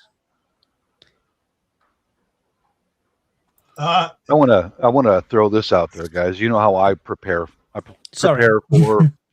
I'm sorry to interrupt, but this is important. I prepare for normalcy or lack of normalcy, temporary power failure, etc., etc. All the stuff in my own lane, which is coming in handy because the wife and I are going to be out of town, and my son is still not able to drive yet. He's still wheelchair bound and walker bound, and my wife is lining up some of his favorite food and all that. He can cook, he can take care of himself, but he can't drive. He can't get out, basically. Because I've been preparing for quite a while, I know he will not go hungry. He's got food here. I've got the dehydrated food, the freeze-dried food. I got the canned food and all that. So wife and I can go out of town for a while and know that he's not going to be stranded. He's not going to go hungry. So there's one big bonus of putting stuff away. Big bonus. That's on a personal level with my family. But I just wanted to add that in there. Well, you're right, Bob, because if you put stuff away as well, it's less strain. If you're relying on hunting, gathering, and stuff like that, and suddenly there's 2 extra miles, that's twice as much stuff you've got to do. Work. Yeah. But that's I wanted to throw that out there, that you know how I tend to stay in my own lane, take care of me and my own on my little square and all that. This feeds right into that, because now I know that we can go out of town. He's going to be fine. He's got clean water. He's got lots of food. It's a bonus to doing this preparedness stuff. So, I agree. Yeah. The thing with you, Bob, as well. You've got a slightly. It's not even a unique circumstance, but something that's probably common to a lot of people because of the area that you live. Just based on the conversations we've had on these chats, you probably couldn't entirely rely on your neighbors to come to the assistance of you in a time of absolute crisis. Right. In fact, it would probably be the opposite. It would probably be every man for himself for a period of time. Am I right? Yeah, shortly after the event, some of my neighbors, you'll find out the ones within the first 2 weeks, the ones you can trust, the ones you cannot trust. Yeah. That's true. That's true. It's definitely the case for somebody in your kind of circumstance based on where you're at to think more like a survivalist than a prepper. Now, you can prep stuff by having things that are around you that can sustain yourself for a period of time to get past a period of time. But I also imagine that it's always in the back of your mind of just bugging out to another location or to a community where you've got more, let's say, like-minded people who are not just entirely out for themselves. And that's the crossover there that I'm talking about, where sometimes just based on your circumstances, it's good to have the knowledge of both, kind of like you have. Prep as much as you can, because why wouldn't you? It's a sensible thing to do. We all live in urban environments. We all live in a modern society. If you've got the resources now to prep and have more food and have more water, have the stuff that you need to get by with the lights going off, why not do that? It's just sensible. But you can't entirely be like living in an egg, thinking that you can just feed yourself off of that resource and wait out any eventuality, because there's so many things going on in the world now, or people on the outside, and like in your case with your community, where they're trying to attack you all of the time. That might not be an option. And that's why skills becomes more of an attribute than anything else. Nobody can take a skill away from me, but they can take my stuff. But yeah, and also depending on how long you prep for, you're still on a timer, right?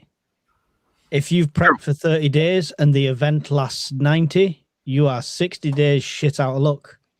If you prep for a year and it lasts for 5 years, you are 4 years shit out of luck. See people who just store food. See people who they call themselves preppers, right? And all they do is they say, right, I need X amount of food and water and electricity, and I've got this amount, and I can last 100 days just on this. That's all I'm going to do. That person's not a prepper in my mind. That person's a squirrel hoarding his nuts, right? And that's all that is. There's no skill involved in that. We all know how to eat. We all know how to drink water, right? And just having lots of that to see yourself through a period of time is not prepping. That's just being a squirrel. Well, right? You might want the 90 days to go for the 90 and 90, like Brian said, where it's like 10% of the population is going to be left, right? Because there's going to be an abundance after that fact once everyone's died of dysentery. So you could maybe sneezing in the background. Maybe I would say in my circumstance, the people I know I can trust are Filipinos. I know I can trust them because my wife is Filipino. I know several families that got Filipino wives and children, mixed blood children and all that. Why can I trust a Filipino? Because all these ladies who married American guys who have families have been through actual disasters. Annual typhoons, civil war, all that. They've been through it. They have the skills in place already, how they can take a handful of rice and stretch it out for a week. They grew up doing that. And that's an advantage that we have, right? And there's another group of races of people will click together. They will. Like here in this area, the Vietnamese will click together. The Filipinos will click together. Recent immigrants will click together. You might want to look into that too. But I would rather be. I have an advantage because my wife grew up in civil war and martial law. She knows it. She's already been through it. I hear them tell stories to each other about. Well, one example is when bullets were coming through their house. They were caught in between the military and a guerrilla group, and bullets were coming through their house. She was home with her baby sister, and her father had dug a trench in the floor to go outside to a foxhole that's covered. It's covered. You got to put a cover over your foxhole. And she put her baby sister on her back, and her baby sister latched around her neck, and she low crawled underneath the siding of the house and outside into the foxhole. Those are the people I want to have around me who've already lived through it. Seriously, I agree with that, they know what Bob. to do. They know what to do. Definite advantage. Very Guys, I'm going to have to bow out. I've got the whole family here, so I was just popping on for an hour. So thank you for everyone for indulging me with the time, and great subject, Shadow. pleasure. And Yep. It was your suggestion, so well, that's why I thought I'd best show my face. Yep. But you're all doing a grand job without me. I'm just here making jokes for no reason. So I will bow out. Thank you very much. I appreciate you all. And take care, Mike. Mike. See you later. See you later. Goodbye. Yeah, I wanted to add in here. Okay, during the riots in 2020, the George Floyd stuff that we had here, we were still able to regularly practice at an indoor range. The whole family did. All of us did. Again and again and again and again and again. You know who we consistently saw in the indoor range was Vietnamese, Cambodians, Filipinos, consistently. They've lived through this. They already know what it's like. And the whole family would be there together. And Grandpa was teaching the next generation. Those are groups that are already established. They don't need to have, they've already got skills because Grandpa survived the Vietnam War and was able to escape and survive. The ethnic groups will click together. They will, because I saw it myself right here. You see that with these resilient groups of people who have went through Mhm. particular times of hardship. People who've went through famine, people who've went through lawlessness or war. They are more resourceful. They are because they do have that muscle memory. And that's part of the problem with all of our countries, individually, whether it be North America or Sweden or the UK, we're sanitized to this time of prosperity and peace.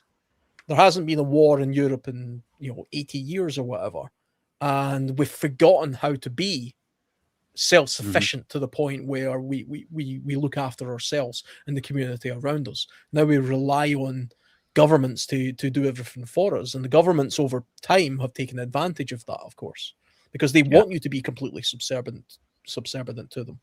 So even right now, we know because of the current conflict in the Middle East, we're going to see spikes in fuel prices and food and resources and things like this. And what do I hear constantly on the news right now in the UK? Not about cutting back or living within your means or being more clever about how you use these resources. No, it's about what's the government going to give me to get me out of this situation.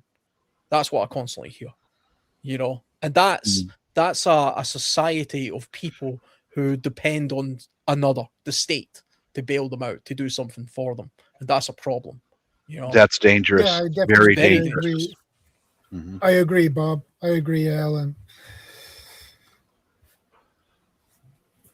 But yeah, if you guys can connect up with some people from Southeast Asia who've already grown up in an SHTF situation, connect up with them here on YouTube or other social media, gain their trust and ask them questions. Some of them will share information, some of them will not. That's just the way they are, but that's a resource of people that you can learn from.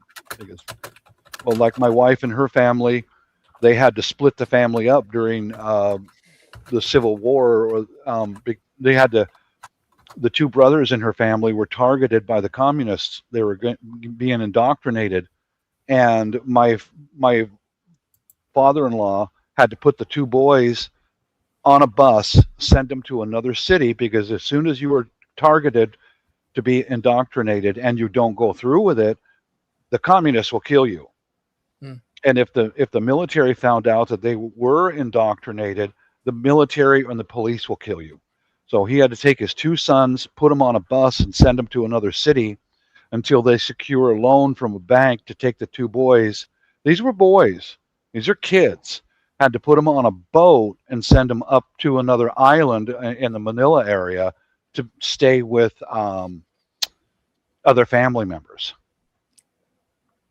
These are things that preppers don't look into. You may have to divide your family. You might have to just so they'll survive. Now, if he had not moved those two boys out of town, those guys would have been killed. Period. End of statement. Because my wife's late brother came home with a .45 auto. He was given that .45 auto to go kill the principal of his school by the communists. And that's when my father-in-law took action, and he had to get him out of town right now. No waiting, no discussing. He took him to the bus station and got him on a bus, took him to a nearby city for safekeeping. If he had not have done that, I would have never met either my brother-in-law. He would have been killed eventually. As a communist, you're called a useful idiot. You're indoctrinated, you're used for a specific task, and then they'll kill you. These are things that the people who've lived through it know. They know this, but there's a real hardcore SHTF can go in so many different directions. So many things can happen. But yeah. And it's just like somebody's saying in the comment section as well, is, I mean, we've been made entirely reliant on the supply chain, on the just-in-time supply chain, and that dependency has separated us from the genuine ability to feed ourselves or source food or understand where our produce comes from and our energy needs and things like that. I hear people all of the time in prepping communities talking about how if the electricity goes out, we all die. We lived for thousands of years as a human species without electricity. Okay. Yeah. If you have the skills to be able to live without electricity, then you'll be able to live without electricity. Okay. When it comes to food and things like that, the supply chain, if the supply chain disappeared tomorrow, lots of people would starve. But lots of other people would recognize, I don't need bananas every day of the year. You know, what do I grow in my country? What's available to me? You know, there's people have lived in this country for 10,000 years. What did they eat 10,000 years ago? And everywhere has that. And it's just a case of looking at the skills of the past in order to best equip yourself to help yourself in the possibility of something happening. It's not to say anything will happen. Maybe all of us will be able to go through the entirety of our life eating bananas every day of the year. Okay? Even though bananas don't grow anywhere near anywhere where any of us live. But I still see a value in learning to live without having that dependency. That's what self-sufficiency is about. That's what prepping's about. That's what survivalism about. That we're hedging our bets by developing our skills, and the equipment that we have and the resources that we collect are just aids. They're just aids to make that transition easier in the now. Well, it's kind of fixing the roof while the sun is shining type mentality. That to me is what this is about.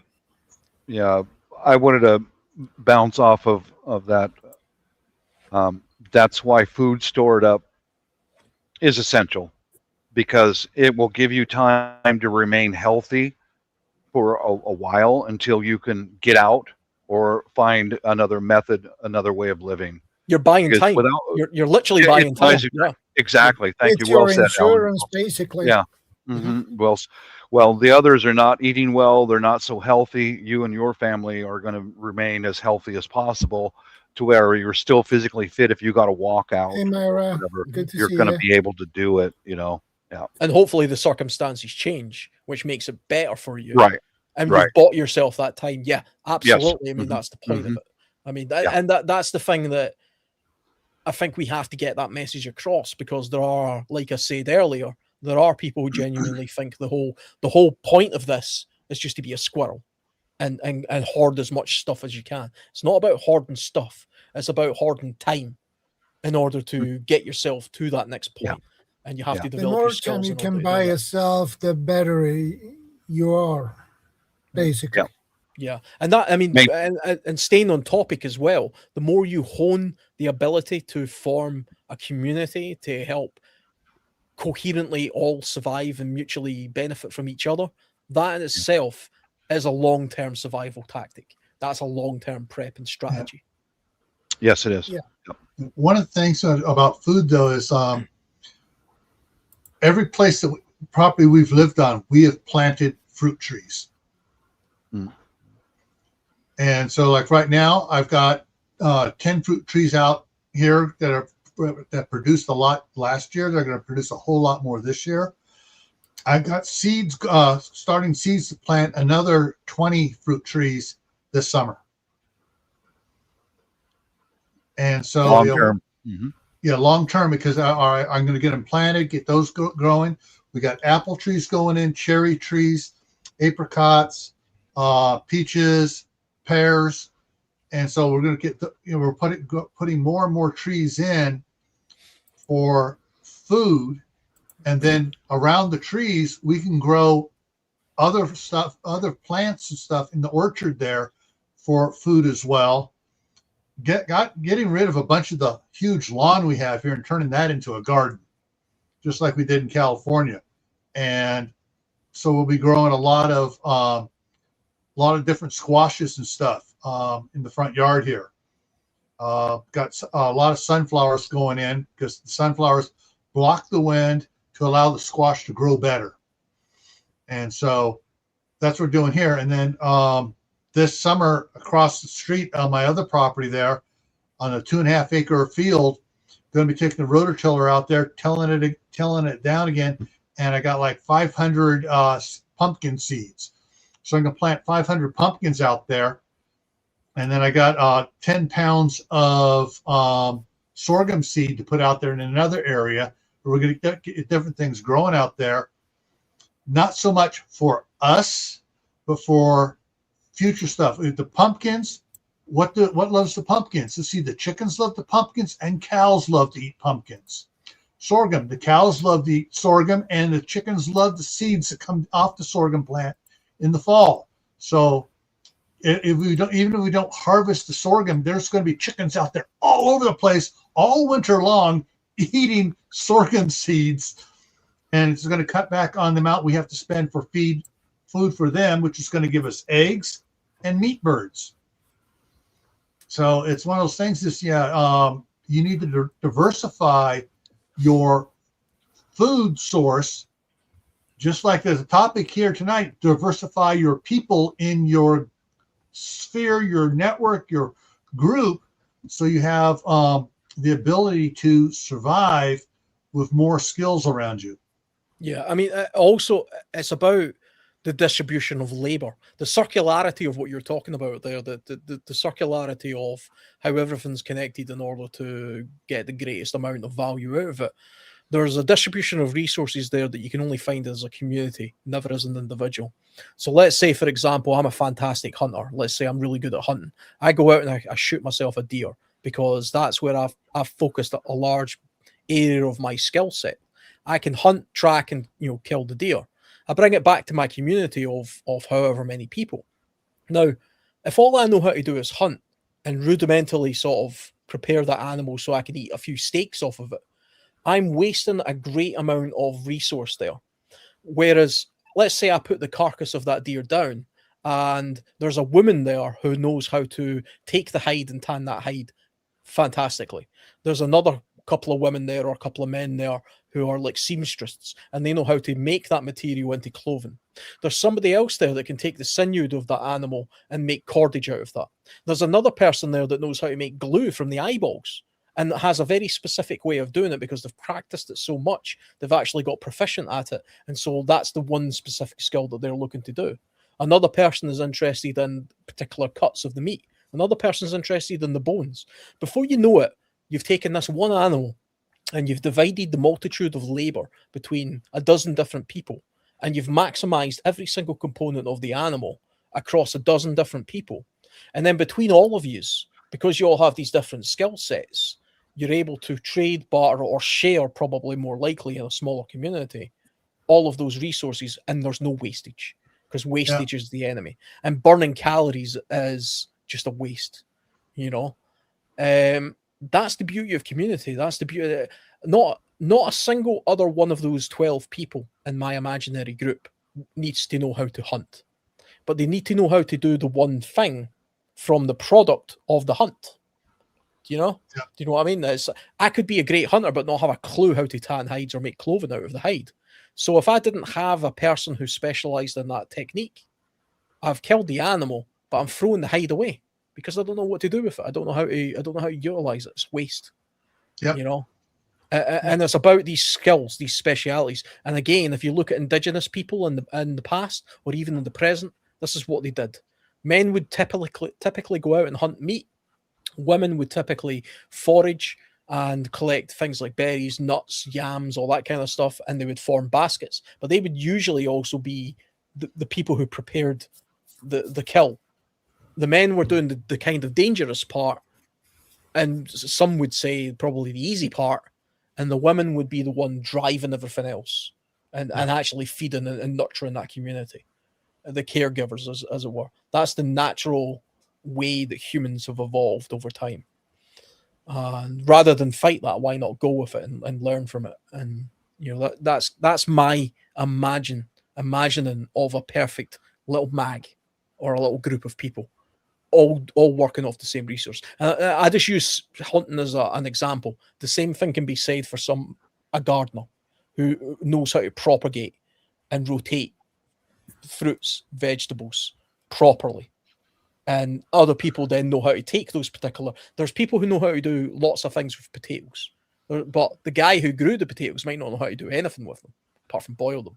You see what I mean? It takes a cook, a chef, to do something amazing with the produce that the gardener's grown. But the two skills are different, if you see what I mean. Because one is specializing in the other. Why not take advantage of that? I mean, it's sensible to take advantage of that. As a society in general, that's how the world works. I've got no idea how my phone is created. Not a single. I have zero skills on any of the components of how to construct a mobile phone. But it's one of the greatest pieces of technology known to man in this current point in time. And that's only happened because a wide net of people with very particular skills have eventually sort of, came to a point where they were able to put all of those skills together and manufacture this bloody incredible machine, Well, I'm not a hunter. I'm more into fishing. I like to go on my fishing trips, and I'm pretty good at fishing. Okay, so that is what I do. Fishing is just a form of hunting. It's just hunting in the water. It's the same thing, really. But you don't need to track the animal like that. You don't have tracks on the ground. You need to look after what kind of insects that is on that specific lake and what kind of types of fish you can find there and catch there. Yeah. So I'm more for trout because that's more sport. But if necessary, I can catch a lot of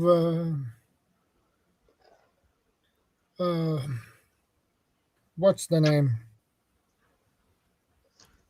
What's the English word for it again? No, I need to. Now I forgot what. I'll check it up. A lot of bait fish. Perch. Perch. Yeah. Oh, Yeah. delicious fish. Yeah, Oh. I can. Perch is really easy to catch. Well, I mean, fishing has been a staple of how human civilization has fed itself for countless generations, thousands of years. People have, man has lived off fish. I mean, that's one of the main things that we all live off of.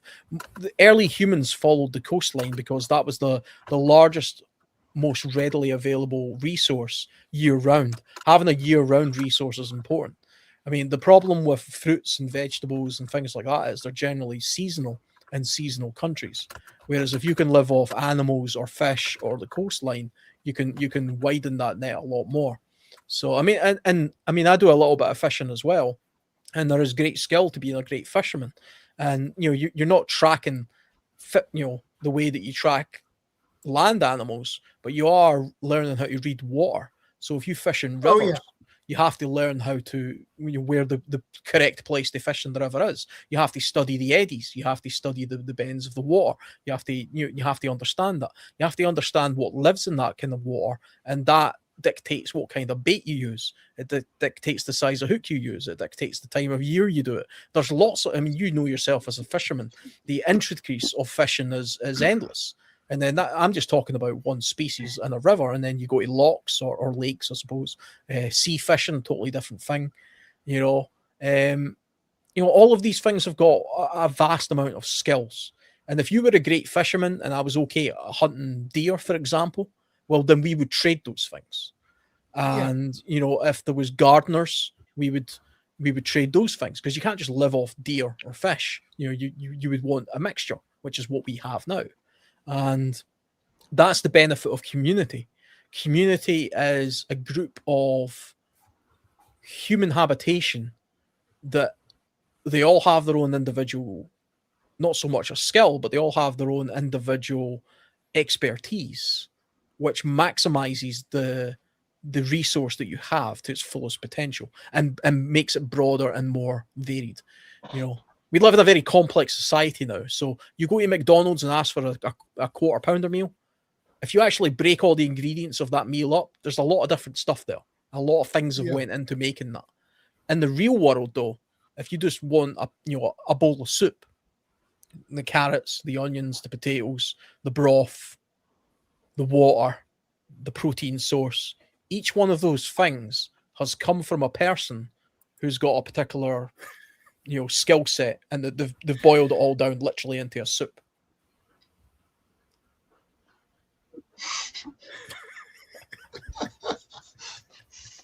There is a little video that's making the rounds again about some company that does salmon and stuff, and the guy who fights the bear for the salmon. I remember that. Yeah, it's making a round again, so it's popping up on Facebook all over the place. So.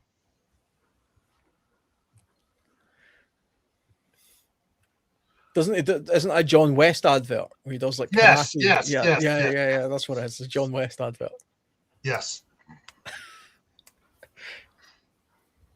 I remember years ago reading a survival book where it was talking about how to survive a bear attack. You know, how the old survival myths of play dead or climb a tree or do something like this. And this survival book, it was kind of tongue in cheek, but it was like, what you have to do is employ this type of jiu-jitsu, the survival jiu-jitsu. And it went through for the next 5 chapters of how to do this kind of jiu-jitsu to fight this bear. And then you turn the pages like, then you wake up dead or in your cornflakes because none of that shit works. Run away as much as possible. Don't mess around, playing dead and all this kind of nonsense. Just don't put yourself in that situation. That was the point he was trying to make, Yeah. Try to use jiu-jitsu against a bear. You will lose. That's a fact. Yeah, that's a fact. Yeah, that's a fact. They do jiu-jitsu every day just to get something to eat. Well, the only thing that would happen is that bear would take his paw and slap. Yeah.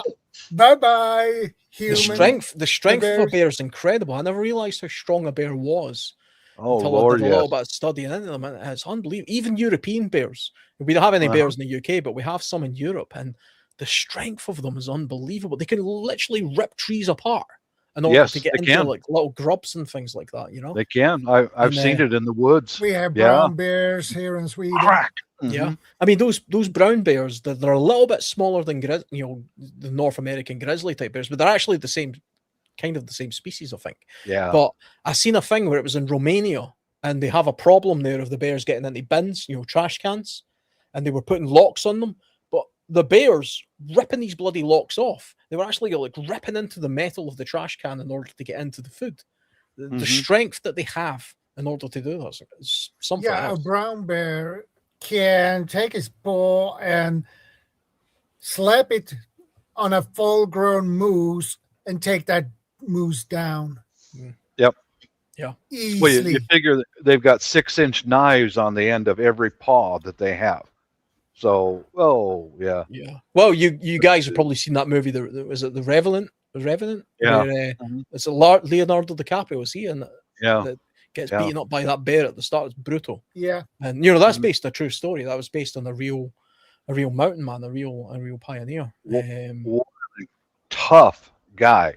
Wow. If that was just true, fluke. It was true, but it was just pure fluke that he survived. I mean, that's based on a true story. That was a really good one.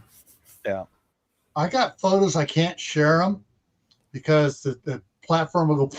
But it's happened up near Anchorage. There was a Forest Service guy that was on vacation hunting. He had a 7mm Mauser for his hunting rifle, and he was out there and he got attacked by a big Kodiak grizzly. He emptied his rifle into it. The last shot finally dropped the bear in front of him. And it has the pictures of him with the bear and pictures of the bear's last meal the night before, the hunter that shot it with a .38 6 times. But this bear, he's there holding the paw, and the paw is like this big. And then he puts his fist down next to the bear's nose, and he could put his fist up the nostrils of the bear. That bear is now in the Anchorage airport on display. So if you fly into Anchorage, you'll see this huge 14-foot tall bear, and it's just huge. And he said if he had had a smaller rifle, he would have been dead. But yeah, he emptied it totally into the bear. Every shot hit the bear, and the last shot finally brought it down. That is a scary bear. Yeah. You will have nightmares for years after that. Yeah. So, Happy Max says he's seen the bear. He's seen the bear up there in Anchorage. I've done some camping trips, wild camping trips in the Carpathian Mountains on the border of Poland, and I've seen sign of bear. I've seen the tracks. I've seen the scat and things like that. And you have a real sense of presence when you're in those kind of wildernesses. You know, in the UK, you can wander around the woods, and you know the scariest thing you're going to find is a squirrel. You know, it's like it's an angry squirrel. I mean, that's your biggest concern. Oh, they got rid of the Monty Python killer rabbit. Yeah. Really, the scariest thing in my direct area is a meth addict. Yeah, that's more dangerous than a bear. You know, they're more dangerous than a grizzly because they can think. You know, and they're ruthless. But you should have a grizzly as a house guard. Oh boy. Yeah, I wanted to add this in to come back on the topic of a group from my wife's family's own experience. I recall when things were going sideways right here, and a neighbor lady was coming to me and saying, "How about if we form a group together? Because we've got guns and all that." And I said, "Well, I'll consider it," because she could tell by I was making caltrops, you know, booby trap stuff in my shop, and she could tell what they were. So she had an idea. And that later that night, when my wife came home, I said, "What do you think about pairing up with another couple?" She told me directly, guys, and don't forget this. She said, "Absolutely not. Nobody comes into this house but direct family. They are the only people who will come together. That's it. Period." Yeah. Well, why? Because strangers, it will come to bloodshed. It will. It will come to bloodshed. Yeah. They'll rob you. They'll murder you. But your own kin is not quite so likely to do that to you. Blood only. So keep that in mind if things go really hardcore sideways. You know, you can trust your brother, you can trust your sister, your cousin, but the guy down the street who wants to come over for no, don't let him in your house. Basic rule: don't let anybody in your house other than the most trusted of all. Period. End of statement. Thank you. I think the biggest red flag as well is be wary of the person who only makes themselves apparent when SHTF has happened. You know, so like you have no idea who they are to begin with. They're absent, or even if you do know who they are, but they're entirely absent. Bingo. But the second they need something because something's happened, now they want to be the most cooperative person in the world who can bring something to the table. Well, no, she was one of those people, Alan, because you know the fires were going on, the power. You know, we're in the middle of an actual shithead Safan in this area, and here she comes, and she had a perfect butt. I mean, this was a good-looking woman. And she came to my garage to talk to me several times. And yeah, this tells everything. She leans over my welding machine and sticks her ass out, which was a perfect butt, and goes, "I need a good welder. I really need a good welder." That's a freaking opportunist right there. She's trying to use her pussy as power. Don't fall for it. Don't fall for it. You know, there are seductresses out there. And they will use anything they can to get into your house. You know? That's a survival strategy that has been employed since time began and will 100% get used. and still does get used. I mean, that's nature. I mean, that is the nature, especially for women. Women will use whatever resources they've got. If that's what they've got, they'll try and make use of it. Didn't work with me. No. Yeah. She was saying, "Oh, I need a good welder with her booty sticking out," and I went, Lord. "Well, you could go to Harbor Freight and have your husband buy your own welder." Yeah. Go back to your husband. Don't come here. Now, beware of people like that. Beware. That's right from a shit hits the fan situation. We were in the middle of it.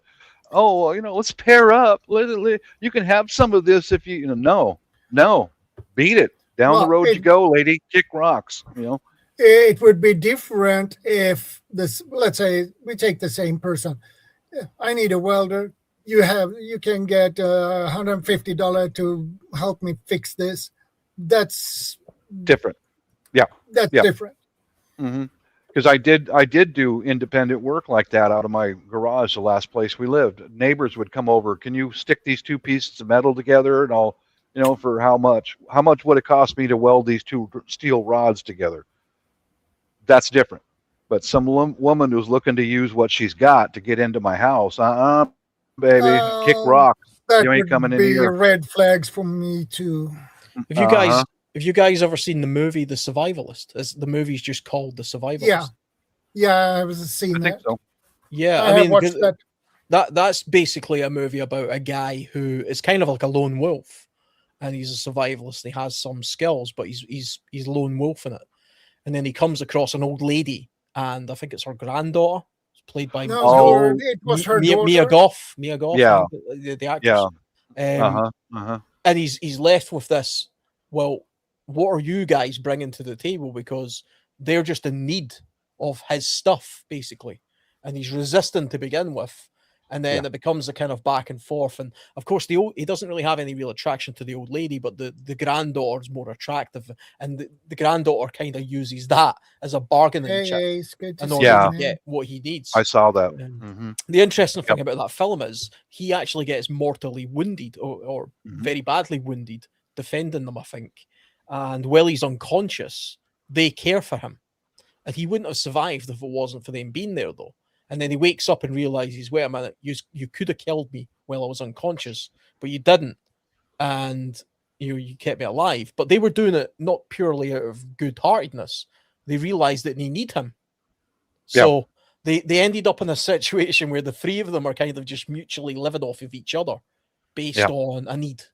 And I mean, there's no real point to this movie, but it is a good example of what I think in a real situation like this would happen. I think that those kind of circumstances really do play out. You even see it nowadays. You hear about it on people like crossing the border. I've heard of like a Mexican family or coming from Mexico anyway into the United States with like a young child, the husband and the wife or whatever, and then the husband dying or somebody dying, and then you've got a woman and a child latching themselves onto somebody to sort of like help them because they're needing, and you see that all over the world. It happens. That happens. Yeah, I've seen it a lot overseas. Yeah, I've seen it quite a lot. Where I mean, Bob. I've never been to the Philippines, but I've been to Thailand a couple of times. Yeah, and similar. there are desperate poor people out there. Like young women will throw themselves at you get these gorgeous 19-year-old women throwing themselves at some 70-year-old bloke. And you're like, what the hell? Because they see that as a means to a better life. There's a passport, there's an income there, there's whatever, and they're willing to sacrifice whatever it is in order to sort of get that better life. And I've seen it. I've seen it more than once. I mean, I never felt more attractive than when I went to Thailand. It's like it's the only country that I've ever been to where you go into a bar as a single man and you're surrounded by women. But of course they want something from you. That's the difference. It ain't free, baby. It ain't free. Hey, Bob, isn't there that same sort of problem there in the Philippines? Only you got to be careful of them, quote, women, unquote. Thailand's the they're same. Thailand's the same. yeah, they're around, but once you're, I'm pretty well traveled. I know the difference, Yeah. and that's where when you go into a situation like that where there's women who will do anything to get their next meal, you've got to stay strong inside, because you've seen it where Alan, these women are drop dead gorgeous. She's got nothing, and she will do anything she can to get a slice of pizza. You've got to stay strong inside. Stick with your wife. Stick with your morals. Stick with yourself, your inner self. Now, I have done many times is go buy a bag of Jollibee, a burger, fries, and a Coke. I've done that many times. Hand it off and get the hell out of there. Get out of there. Don't stick around, But as far as loyalty to your wife, you must remain loyal to your wife. If you don't, you're setting yourself up, because these people live on the streets, and they can outthink you. They've done the scamming stuff, even up to including murder. They've done it many times, and you are a rookie. You're not familiar with what you're doing. Stick to your morals. Go home to your wife. It's the honey trap situation. Yes. I was actually reading recently that there's an issue, a thing happening in California right now, where you have these attractive women who pretend to be homeless, and then the guys pick them up off the street, take them home, and then a home invasion takes place. Correct. Because the woman, gets taken back to the house, and then they've got somebody who follows them, and then they invade the home and rob the person. And that's a technique that's taking place just now, apparently in California. That neighbor that I had who needed the good welder, that's a honey trap right there, dude. That's during peacetime, during a prosperous country. She was using what she had to try to get into our house. That's a honey trap right there. But overseas, it's life and death, man. Yeah, don't fall for it. Stick with your morals. And you've got to trust your feeling, your gut feeling. If this is too good to be true, or it is too good usually. To be true. Yeah, and when you get that feeling in your gut, get out of there. Don't argue. Don't do this and that. Don't be the hero. Get out. Just leave. Just leave right now. Just turn around and walk away. Yeah. I'll be right back, guys. And another thing I was thinking about is that if somebody have their car lit on the side of the road and the hood up, and they need some help, The damsel in distress. Don't stop. Well, you can stop and talk to them, but you don't go outside the car, because that can be a trap. Yeah. So that is another thing you need to take in consideration as well. People will take desperate measures in desperate situations. I mean, that's absolutely fact. I mean, the damsel in distress technique that you're talking about there, that's, like somebody flagging you down on a dark country road. It's kind of the same as the person chapping on the door asking, "I've been in a car crash, can I use your phone?" What they actually want to do is rob you. They actually want to just get in your house and rob you. And here in Sweden, we had people that had parked the car on the side of the road, opened the hood, and these were males. And they were usually two, you could see, and they could basically, the one stood and checked the engine, and the other one tried to stop cars. And when they did, and if they asked if they need some help from the forest, there come out a couple of more people, and you get robbed, basically. Yeah. Road pirates is what we call them. We had some issues with them here in Sweden. Yeah. You just have to learn how to, because you don't want to be entirely cut off to the some people are just in need sometimes. And you don't. It's a case of trying to figure out what is the best approach to aiding your assistance. Is it worthwhile? In an absolute emergency situation where everybody's kind of in trouble, I would go down the route of no, just protect yourself and your immediate family who's around you. Everybody else will have to defend for themselves for a period of time. In peacetime, it's different. If I seen somebody with a flat tire, coming into the road in my town, I would probably stop, because the prospect of them trying to rob me is unlikely. But if we were in a severe emergency situation, it would be much greater, and I would think twice about it. Yeah, I agree. Yeah, but there's a car stopped on the side of the road, and you just have that funny feeling.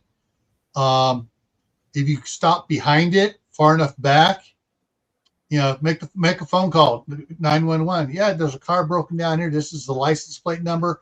I got a really bad feeling about it. I'm just going to drive away. You may want to send some a patrolman out here or whatever. Get the police coming, and then you just tell them, I called services. There's someone coming out for you. And if they get in their car real quick and take off, you know what it was. Yeah. But generally it's you just it's not safe anymore to stop anymore. You just get the license plate number. If you have someone with you, have them take a picture of the license plate of the car as you drive by, and then make the call as you're going down the freeway. Yeah. Gut instinct is a real thing. Yeah. Pay attention to it. Don't ignore it. That's a real life survival mechanism that human beings have evolved over many millennia to have, and we ignore it at our peril. And we have a phenomenon right now of something that's kind of known as suicidal empathy, whereas people will put themselves in survival situations, perilous survival situations, that they otherwise wouldn't have if they followed their gut instinct, and then it can end badly for them. We see it with young women getting onto public transport with headphones in, sitting themselves in front of groups of people who aren't part of their group because they don't want to be seen to be prejudiced in some way, and then they end up dead.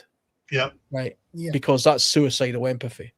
And it's the same thing if you're a lone single woman, and you're in an underground car park trying to get to your car, and you see a group of men, avoid them. Because if you've got a bad gut instinct about it, just avoid them. Why be that person? Well, I'm a strong, independent woman, and they're probably okay, so I'll just go in my car, and then you end up murdered and raped or something. Okay. Yeah. Are you the person that's to blame for that? Is the victim to blame for that? Society will say no.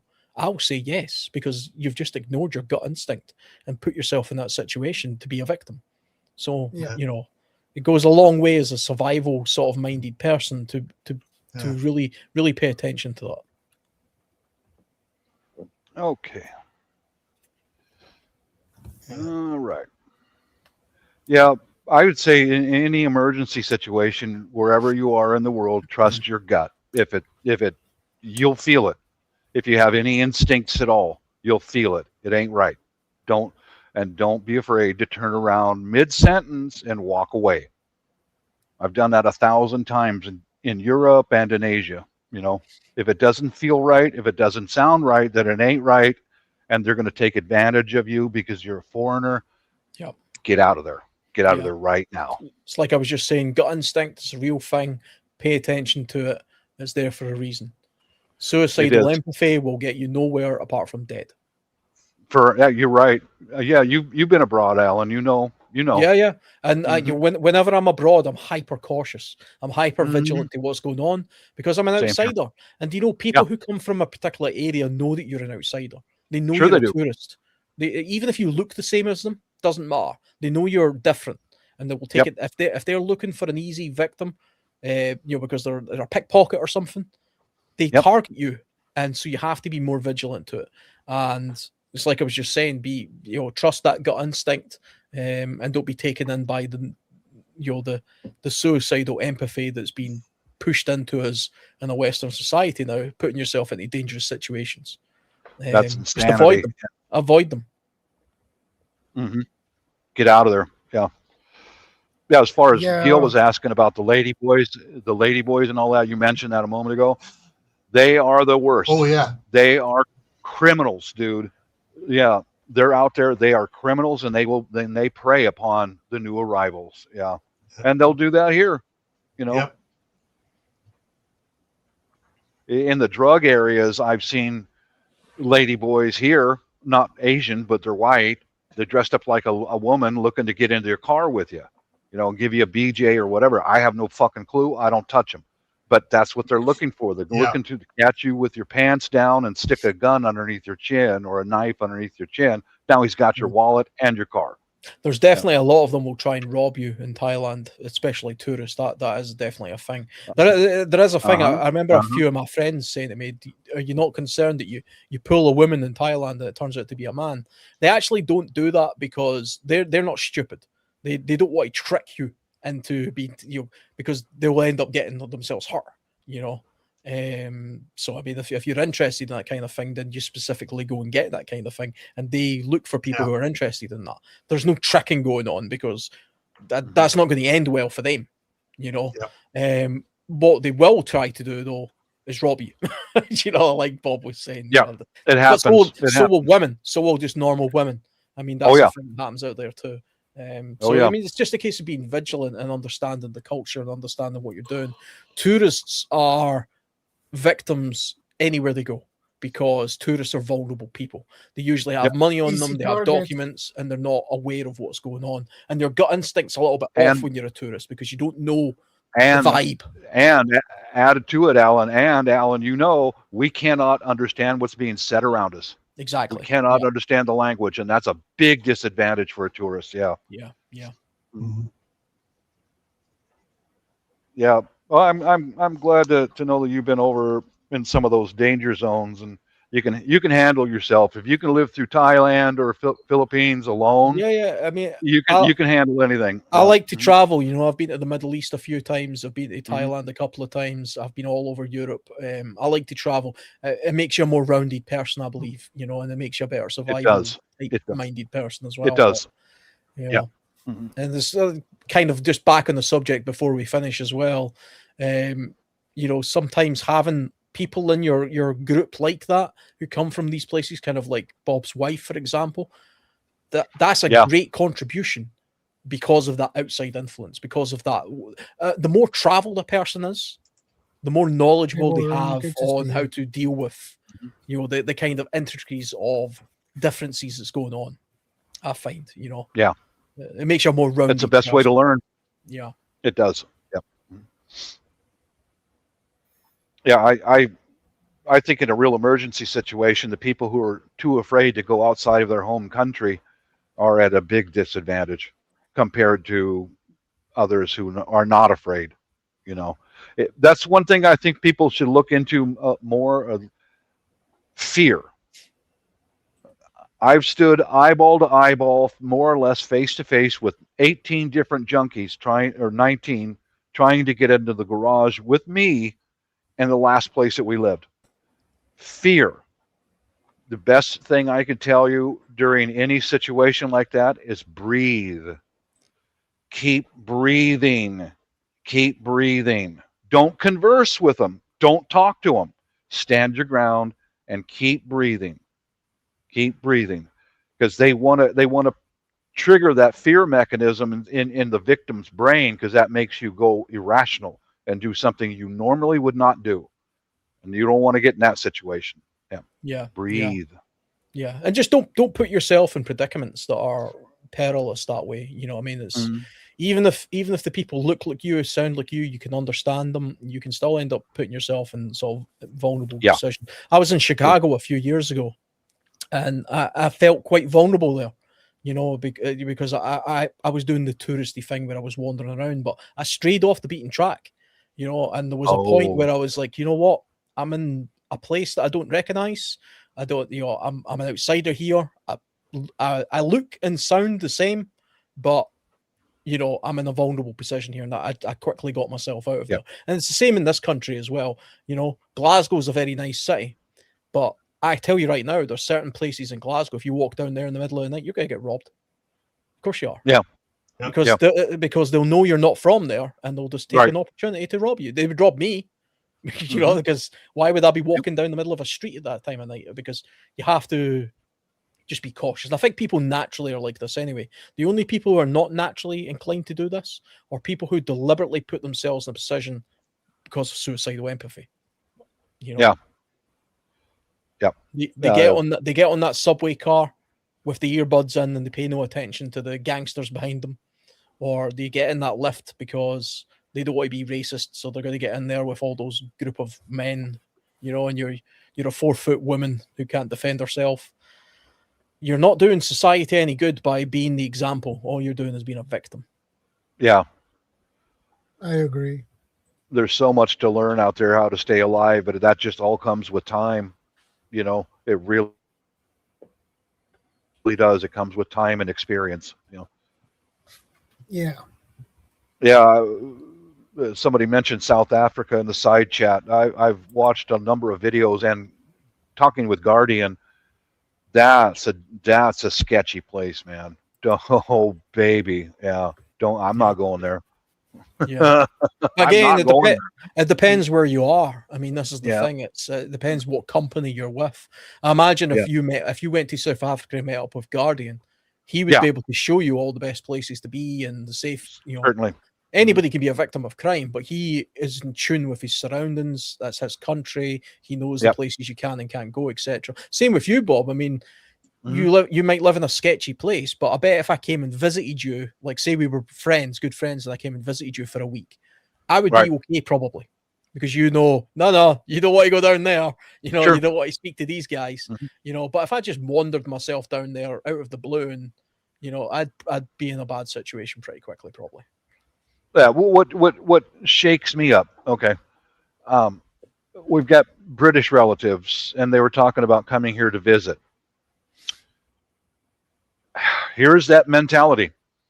I said, yeah, you can. I don't live directly in Seattle. I live in the area, and I told them both, under no circumstances will I take you to downtown Seattle. You know, the during the day in a couple of places is okay. At night, you're going to be a victim. I guarantee it. And no, it's not like that. No. I said, we can drop you away from. Yeah. We can drop them in a parachute straight out of Seattle alone, and let's see how they will manage through the night.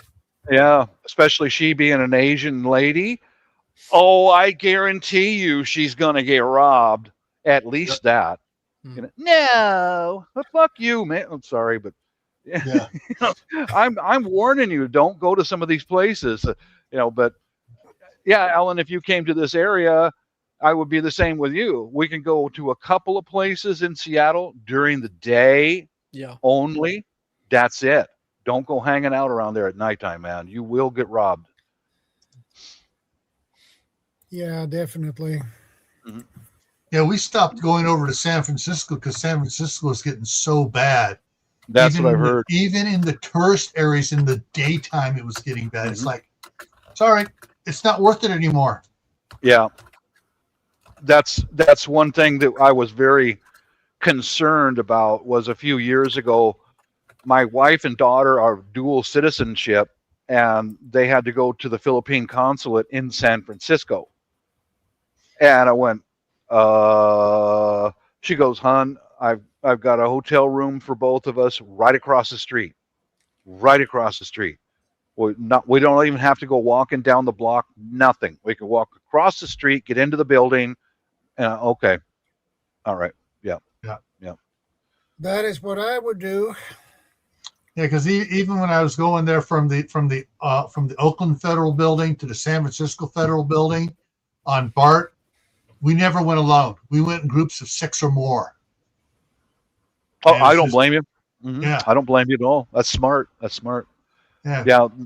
The mentality. What did you call it, Alan? The sympathetic, suicidal empathy. Suicidal empathy. That will get you killed, man. It will get you killed. It's like my sister-in-law, when I warned them, you can come visit with us, but we're not going to go to this place. No. You disregarded what I said. Never mind me. I grew up here.